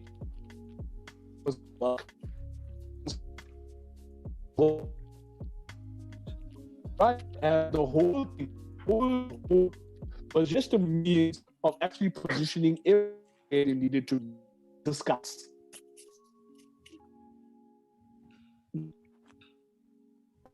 Zaid, are you there? Someone, I am here. Have you?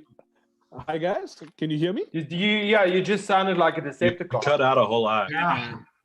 I thought that was just me. I wasn't sure who that was. I'm like, is that me?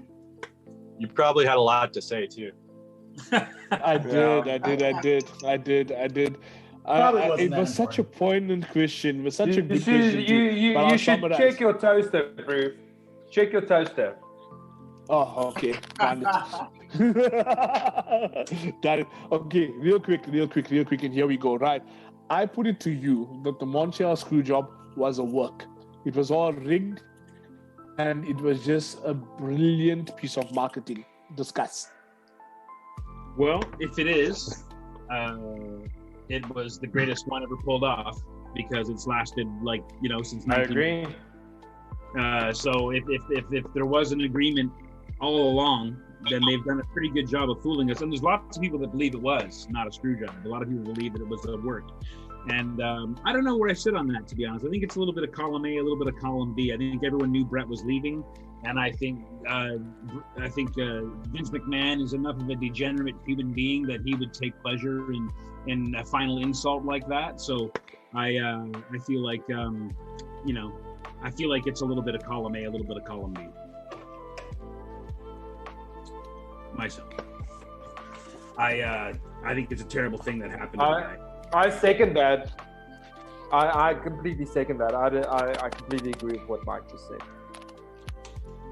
It's certainly a really controversial story, but it's not the first time. I mean, works like that were done before. I mean, even Hulk Hogan's first day, when he first started wrestling as a pro, before Hulkamania, before all that, he went out and wrestled his first match and had his leg broken in the first match to be taught a lesson. Because back in those days, it wasn't like they'd screw you on the storyline. They would just actually break your bones to teach you a lesson.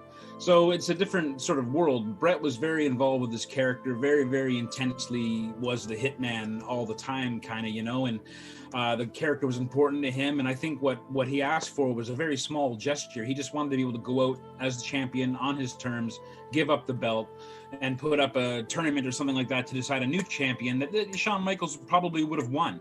But in fact, the way they did it, doing it the way they did it, it just, you know, it left a lot of bad feelings with everybody. And, you know, obviously caused Brett a lot of hurt and, you know, certainly sent his life into a bit of a downward spiral. Even though he was going to make more money at WCW, they didn't know what to do with him there. And, you know, everyone knows the story of Brett there and how Goldberg, you know, injured him grievously. And then that led to him having a stroke. And, you know, 20 years later, here we are. Right. But it's, yeah, it's, I don't know. I always heard those rumors that the story was a work, and I realized there is some merit there, possibly because of the people who were involved.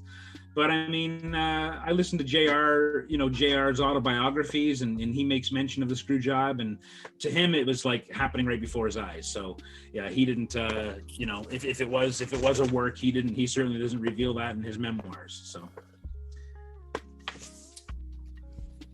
I just think it's one of those things that, you know, I envy new fans of wrestling as a whole, because, you know, they get to experience all of this potentially for the first time, and when you go back, you watch, and you experience it, and all of that, you just like, what, you know? And there's just a great corpus, a great volume of stuff that you can look at and you know, experience again. But on the topic, Pat, about great volume and great stuff that we need to look at, it's been brought to my attention by Quizmaster Cal that we actually did not finalize our giveaway on YouTube. So, gentlemen, I'm going to remind you again about the stories. The story we had was, oh wait, I lost my comments there. Do apologize for that. And here we go. Okay, so on YouTube we had a couple of stories of there. We were talking about the greatest moments, and we had the let's just get that of there. Yes, Wildman Mark Mero moment. Wildman Mark Mero during the Shooting Star press live at African Express. We had Wally Comics talking about the Rock and Stone Cold's feud, and we also had, let me just double check over here. Well, those were the two that I, you know, from all the stories that came across, those were the two that I streamlined, right? So of those two over there, right? Which one are we going with? I'm voting for the Stone Cold one. And the Rock. The Stone Cold and the Rock. The Stone Cold and the Rock story. Okay. For greatest moments of there, do we have a mover? Do we have a seconder, gentlemen, or any alternative votes that is for the story over there about Mark Mero in South Africa? Do you think slightly differently? I would also go for the Rock and Stone Cold. He had like two of the biggest like personalities, not just like characters, like but personalities that were just kind of going at it, and those were some. You're talking about greatest characters, greatest times and stuff like that. I just think after those two, a lot of the personality and personas kind of fell a little bit. Yeah, I'd have to agree. Yeah, because that was the Attitude Era. Yeah, it was indeed. It was. No, wait. There was actually a Ruthless Generation. Look, wait, say. Yes. What? Look who's popped in. Where? What? Who popped in? About? Oh my God. Hey guys, how's it going? How's it oh my God. Wait. Can you guys hear me? Yeah. It's Mike Negan. Oh my God. Hi everybody. Who is How that? you guys doing? Good to see you guys. No, we gotta do it properly. Ladies and gentlemen, approaching the ring tank now, it is Magic Mike Nigan, the Superman himself. Cue the music. Dun, dun, dun, dun, dun. Magic Nigan. Dun, dun, dun, dun, dun. Mike Nigan. How's it going, Mike? It's like I just saw you. Yeah. How you guys doing? Oh, Mike, What's up, how are man? you doing? Good, I'm Good to see doing you, Mike. good. Good to see you guys. Good to see you, Mike. Yeah, it's great, man. Okay, look, I'm just pretending that Mike knows who I am because, like, I mean, he doesn't really know that I exist. But I mean, I gave him an entrance No, and I everything. That is not true. That is not true at all. A lot of people I know, a lot of names I'm familiar with. I've seen you in Pat do things before. Mike, we cannot wait to come and visit you in the States. Like, I mean, tell us, give us something to hope for.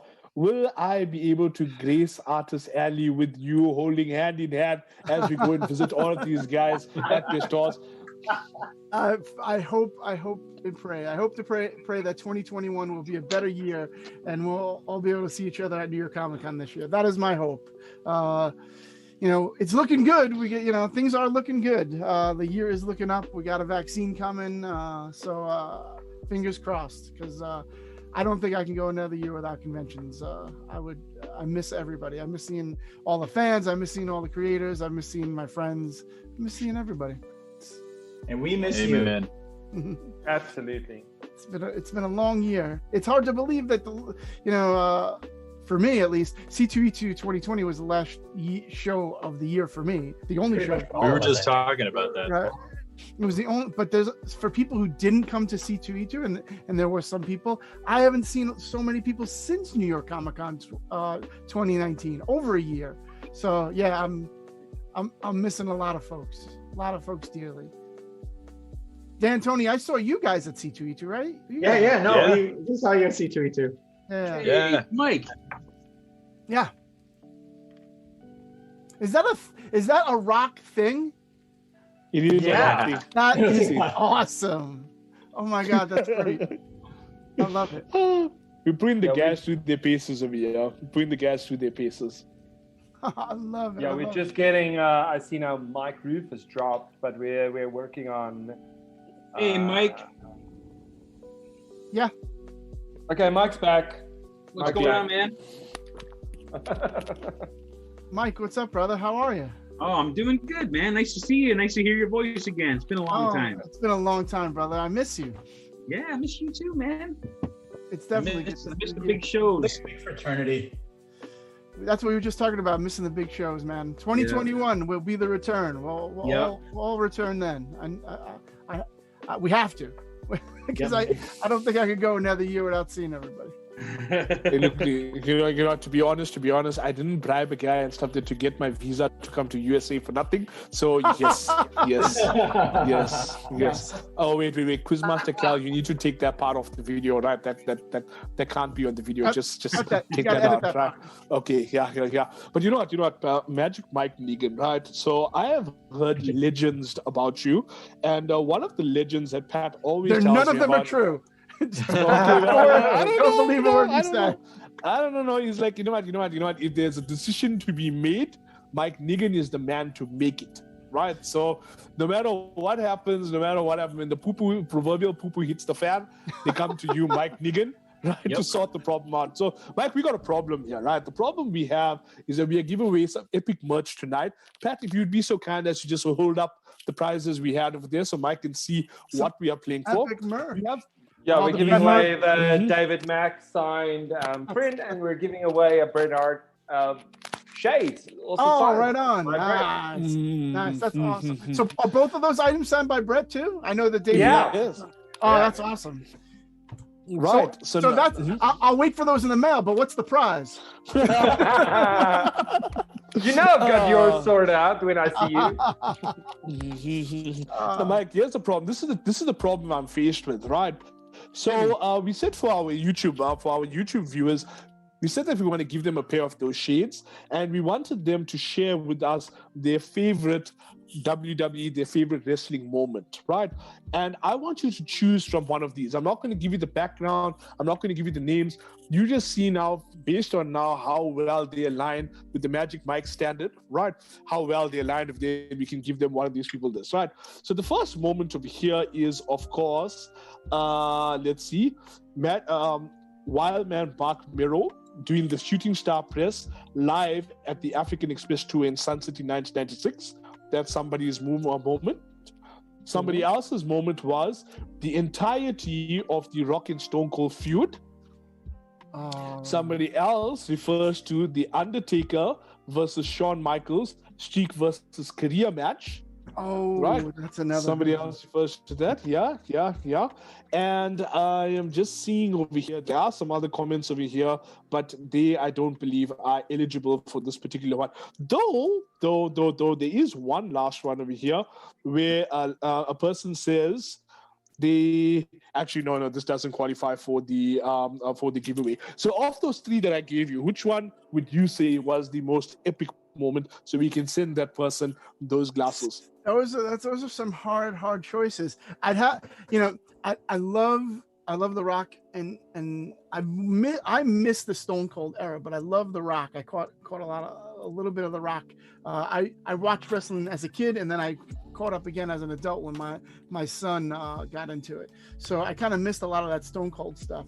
But I do remember the Taker, Shawn Michaels thing. Shawn Michaels. And that was huge to me. That was really big. And I've always been a huge fan of The Undertaker, and I'm a huge fan of Shawn Michaels. So I'm gonna have to go with the Undertaker and Shawn Michaels. Like that was a match. That was a match for the ages right there. That was a great match. Well, yes, okay. The word has been spoken. It has been done. Congratulations, Yehuda Rabinowitz, right? Because Mike said so, then it's going to happen live, right? So we will reach out to Yehuda. Congratulations, brother. And we will chat to you about that and get those out to you. Now, I find myself in something of a quandary because the other one was the best of Bret Hart. That's the other thing we were talking about on Twitch. Unfortunately for me, I have found that my Twitch feed has refreshed and I have lost all the comments. Oh, no. So, you know what that means? Unless the first person who drops their moment over here, that the first three people who drop their moment, we're going to run that past Magic Mike. And I have your Twitch feed up right now, so I can copy and paste it all to you. Actually, Tony, we're going to do one better. In your best announcer's voice, I want you, right, if you'd be so kind, right, gentlemen, as you are, to actually read out those best Bret moments over there. Anything that stand out to you. Would you be so kind, brother? To read them out? Yeah. I have to go back and find them. Were they tagged or something? They just have it running. Was it Afro Spunk? This is awkward. Afro Spunk, yes. Afro Spunk did speak to us over there, and they were talking about some of Bret's matches. Mike, I must apologize. This is the first time we do this. This is the first No. Together with Comic Con Africa, and we are having a blast with this. And it's just the energy from everyone is just so intense. You know, you can feel the intensity. I am really digging this thing, Rock sketch hard. So good. So good. Wait. Even me, I want props from. I also want props from Mike Negan. Can you recognize what I did? Like, I can't see it. It's off the screen. Move it over to your left a little bit. Oh no, you're right. To my left. So yeah. Wait, Macho Man! Oh yeah, the Macho Man! Oh, yeah. Okay. Right. It's fine. It's done. Right. Okay, Pat, I'm out. I have been acknowledged by Mike Negan. I don't need to do anything else. So now screw you guys. I'm going home. Right. It is done. Right. That is awesome. But Tony, thanks, brother. Thanks. But Tony, we do have to give that prize. You got a comment for us there? I don't know how far to go back to find these things, so I don't know how. Okay, well, we leave it at that. Right. Pat, there was a serious question you wanted to ask Mike. You have him over here in front of everyone. Now's the time. What was that? And serious question. I speak to Mike so often that I don't even think I have a serious question for you. and only about 60% of those conversations are actually serious. The rest is exactly. 40% is us just being goofy and talking. Maybe it's actually the opposite. Maybe it's 40% serious, 60% goofy. We love talking about comics and art. No, I know. Maybe Robbie and Calvin can just assist Zaid, and we get those comments from Twitch so that we can give away the prize, because we're already over time. So if we can do that. And how's everybody's sketches going? Yeah, right. I got a little bit of time left, but not much. Terrible. That's just brilliant. Going terrible. And that Black Adam is amazing, man. Oh my god. Hey, thanks, man. Oh, I love it. Brilliant. Yeah, no, it's Hi guys. pretty phenomenal. He's missing a leg. I'm nearly there. Can't see everybody else. Let me scroll down a little bit here. Try and see some stuff. Zaid, I sent you a Twitch chat. I saw it. Ladies and gentlemen, can we just take a moment to acknowledge the master, right? Because I gave Mike these props, but honestly speaking, I think it should be Tony. But the man who can handle a situation like a hero, Tony Moy, who has just like hacked the way Twitch works. I didn't even know Twitch could send files, and Tony has like sent this through to me. So much props, my brother. Much props. I wasn't sure what word to look at for it. If I miss one or something like that, so I'll let you, because you've been watching it. Hey Tony, I only see a little thumbnail here. Is that an Undertaker? I can't tell. Yeah. Can you move it over just an inch to the right? Oh yeah, man, that's the stuff right there. That's beautiful. Nice. I love it. Thank you. Yeah, there you go. You guys you're all killing it. I see a cool Spider-Gwen going on here. What else do I see? That's all I can see. It's little tiny sketches. And what we can do is, Zaid, we can. I'll give mine away. We'll add them either to the sunglass, the shades, or the poster as well.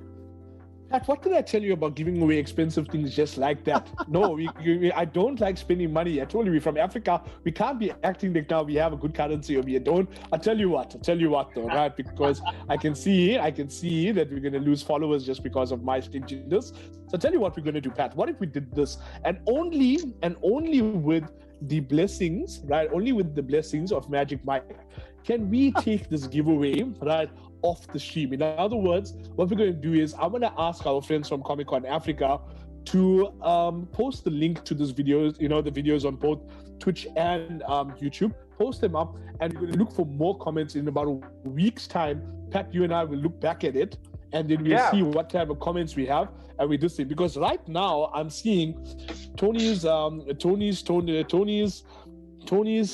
here. I'm gonna call it that. All the comments over here, there's a lot. So Mike, here's what we got, right? One of the comments over here, and I quote Gen Z here, not the greatest moment, but I enjoyed Chris Jericho's debut promo against The Rock in his prime. That's the first one, right? The next one is Bret Hart versus Shawn Michaels. I believe they're talking about the Iron Man match. What an epic match. And then, of course, somebody else talking over here. Oh, it's actually the same person. Once again, saying the greatest Iron Man match of all time, Bret Hart versus Shawn Michaels. Shawn Michaels' first WWE championship. That was Survivor Series, wasn't it? That was Survivor Series, yes. Yes, somebody else. Well done, right. And then the next one over here is, of course, Ultimate Warrior versus Triple H. Okay, moving on. Yeah, okay, so those are the ones that we have. Mike, who are you giving it to? Oh my God, they're all so good. I remember that Survivor Series match with Hart and Shawn Michaels. That was a great match. Ooh, but then again, Wow, the Triple H match with Ultimate Warrior was also amazing. I'm stuck between those two. Those are the two I'm stuck between. You know, because Ultimate Warrior is no longer with us, and he was always a true hero and embodiment of what was great about wrestling. I'm gonna go with the Ultimate Warrior Triple H match. Yeah. Okay, 100% right. But now I can only do that. Just if I got Mike Square over here, Mike Rooth, are you comfortable with that? Because you are a resident expert on all things WWE. Are you comfortable with that, Mike? I'm not comfortable with that, but I don't get to make decisions. But it's okay. No, Mike, I want to hear what you have to. I want to hear what you have to say. Well, you know what? I'm not a big Warrior guy, to be honest with you. I don't want to get into it, but there's reasons. But yeah, he's he had contributions to the sport for sure. But that match was I should ask Triple H how much he likes that match. That was that was a very, very stiff, very stiff match. I mean, I think a lot of people were happy to see the Warrior come back, but at this point, I was just like, oh, he's back again for me. But I'm still mad about WrestleMania 6, so that's just me anyway. You know, that's wow, you hold a grudge for a long time. I do hold a grudge. It really does. Yeah. I never want to get on your bad side, Mike. I was like, oh my God, the guy's dead, dude. The Warrior will live forever. Let it go. Let me tell you guys what happened there, right? So for everyone who's watching, what happened was, oh my God, Mike Negan has just announced a winner. He's just announced a winner, Pat. I cannot believe it. That's right, guys. That's right, Zane. What really happened? Because that's totally how Pat sounds, right? That's how Pat sounds. So, that's right, Zane. I can't believe it. But I don't know. I see Mike Rooth coming over there from absolutely nowhere, putting him into a sharpshooter, and then he wants to take it over to somebody else. I can't believe it, Pat. I can't believe it. And you saw it live here tonight. Ladies and gentlemen, Afro Spunk has won the print. Nice Afro Punk. Congratulations, Afro Spunk. Thank you so much for your support. Woo-wee. Okay, so Pat, we have come, we are a bit overboard over here on time. Yeah, that's right. We're basically come to the end of the show. Yeah. So at this point of view, Pat, I mean, these guys are your friends. These guys are your battle buddies, as it were. They would be your tag team if it were to happen, right? And as one half of the South African wing of the Heart Foundation, notwithstanding the fact that I don't have my glasses on today, I have to say to you, team leader, how would we close out with our friends tonight? Well, I'm going to leave it up to Calvin and Robo Robbie to maybe just play a special message for us from a special guest. From somebody. Okay, friends, tune in. Here we go. Yeah. So when you're ready, guys, you can just play it.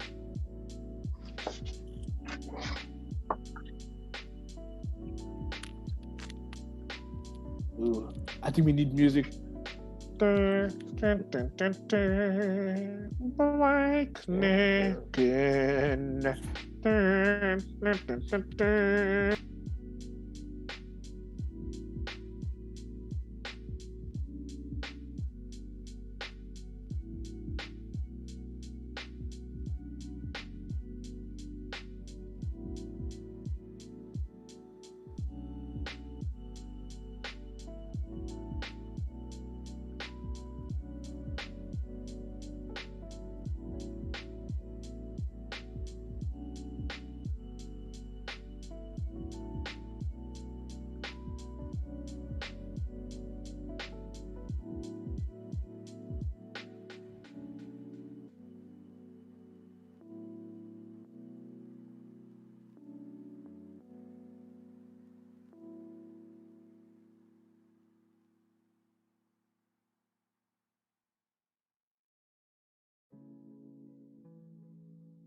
Limgenco, we've had Tony Moy, Clide Beech, Daniel Govar, we've had Nate Phillips, all the way over in Kaapstad. That's right, together with Loyiso, also in Kaapstad, incidentally. We were joined slightly later by Mike Rooth, of course, and we've got Robbie, Quizmaster Cal, and then joining us slightly earlier, and they've now departed, the team that is Chris Campana and, of course, Will Sliney. I don't think I've forgotten anyone, but if I have great news for you, what you'll be able to do is make sure you lock subscribe. So you're going to press subscribe, and then the video will be loaded again slightly later. You'll be able to watch the entire thing in its entirety and have a blast with that. Pat, how are we doing with that video there? One sec, I'm busy with it. I really just want us to view it. Okay, there we go. Calvin says he's ready to try it again. Okay. So once more, and this time with feeling my friends, watch it.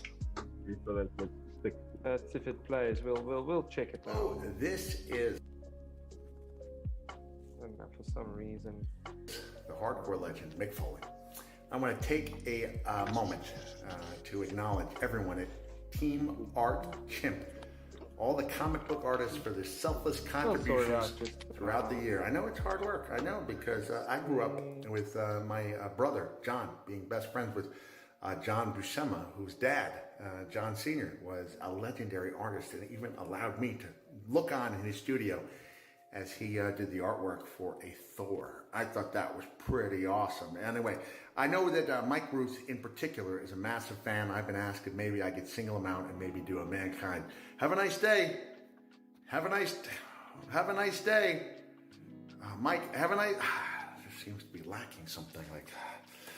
It's not like I'm an artist who can transform myself into Mankind. It's not like I have any type of special power that would allow me to Something's going on. I can feel the magic in the air. Oh my goodness. I feel a metamorphosis occurring, a startling metamorphosis, and I am turning into Mankind. Mike Rooth, have a nice day. Whoa, what a transformation that was.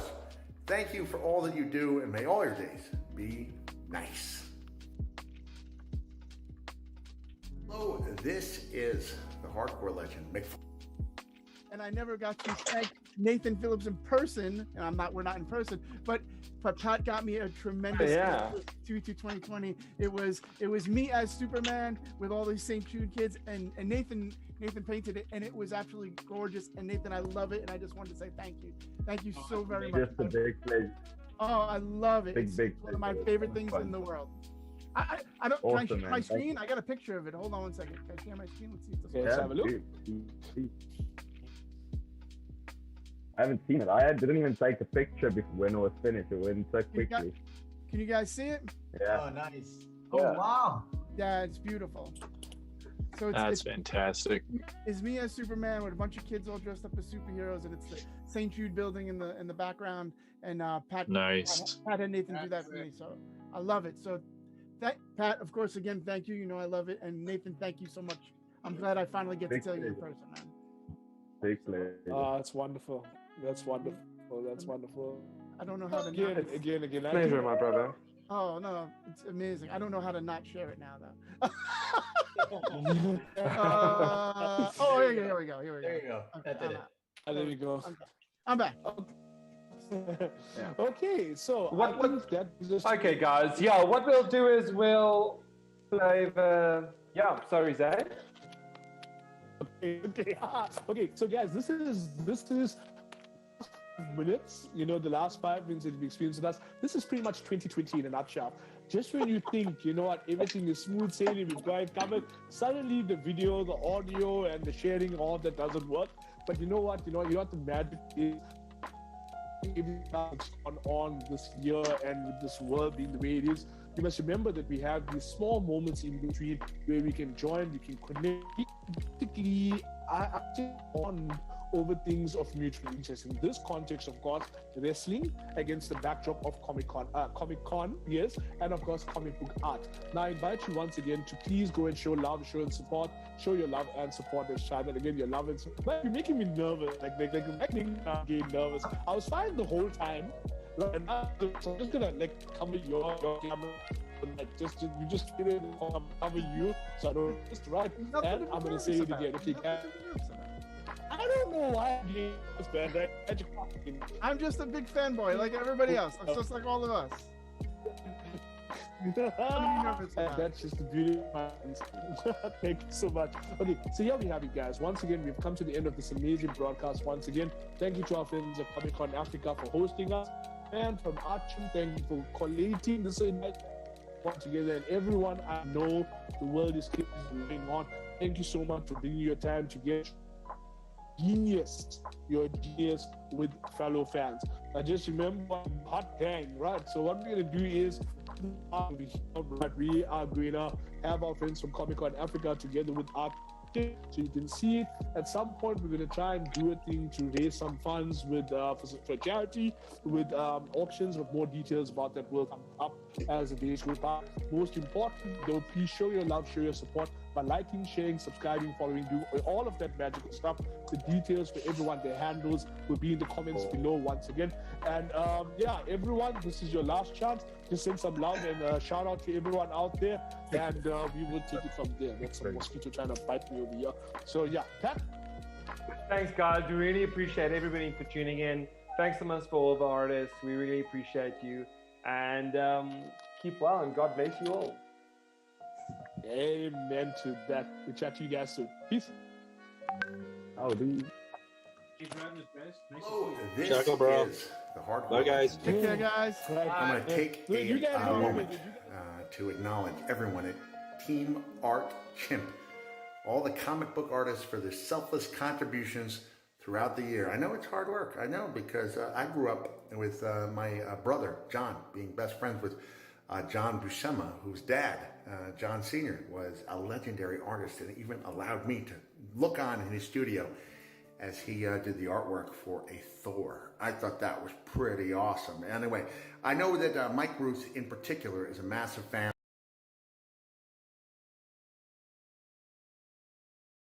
I've been asked if maybe I could single him out and maybe do a Mankind. Have a nice day. Have a nice day. Mike, have a nice... There seems to be lacking something. Like, it's not like I'm an artist who can transform myself into Mankind. It's not like I have any type of special power that would allow me to Something's going on. I can feel the magic in the air. Oh my goodness. I feel a metamorphosis occurring, a startling metamorphosis, and I am turning into Mankind. Mike Rooth, have a nice day. Whoa, what a transformation that was. Thank you for all that you do, and may all your days be nice.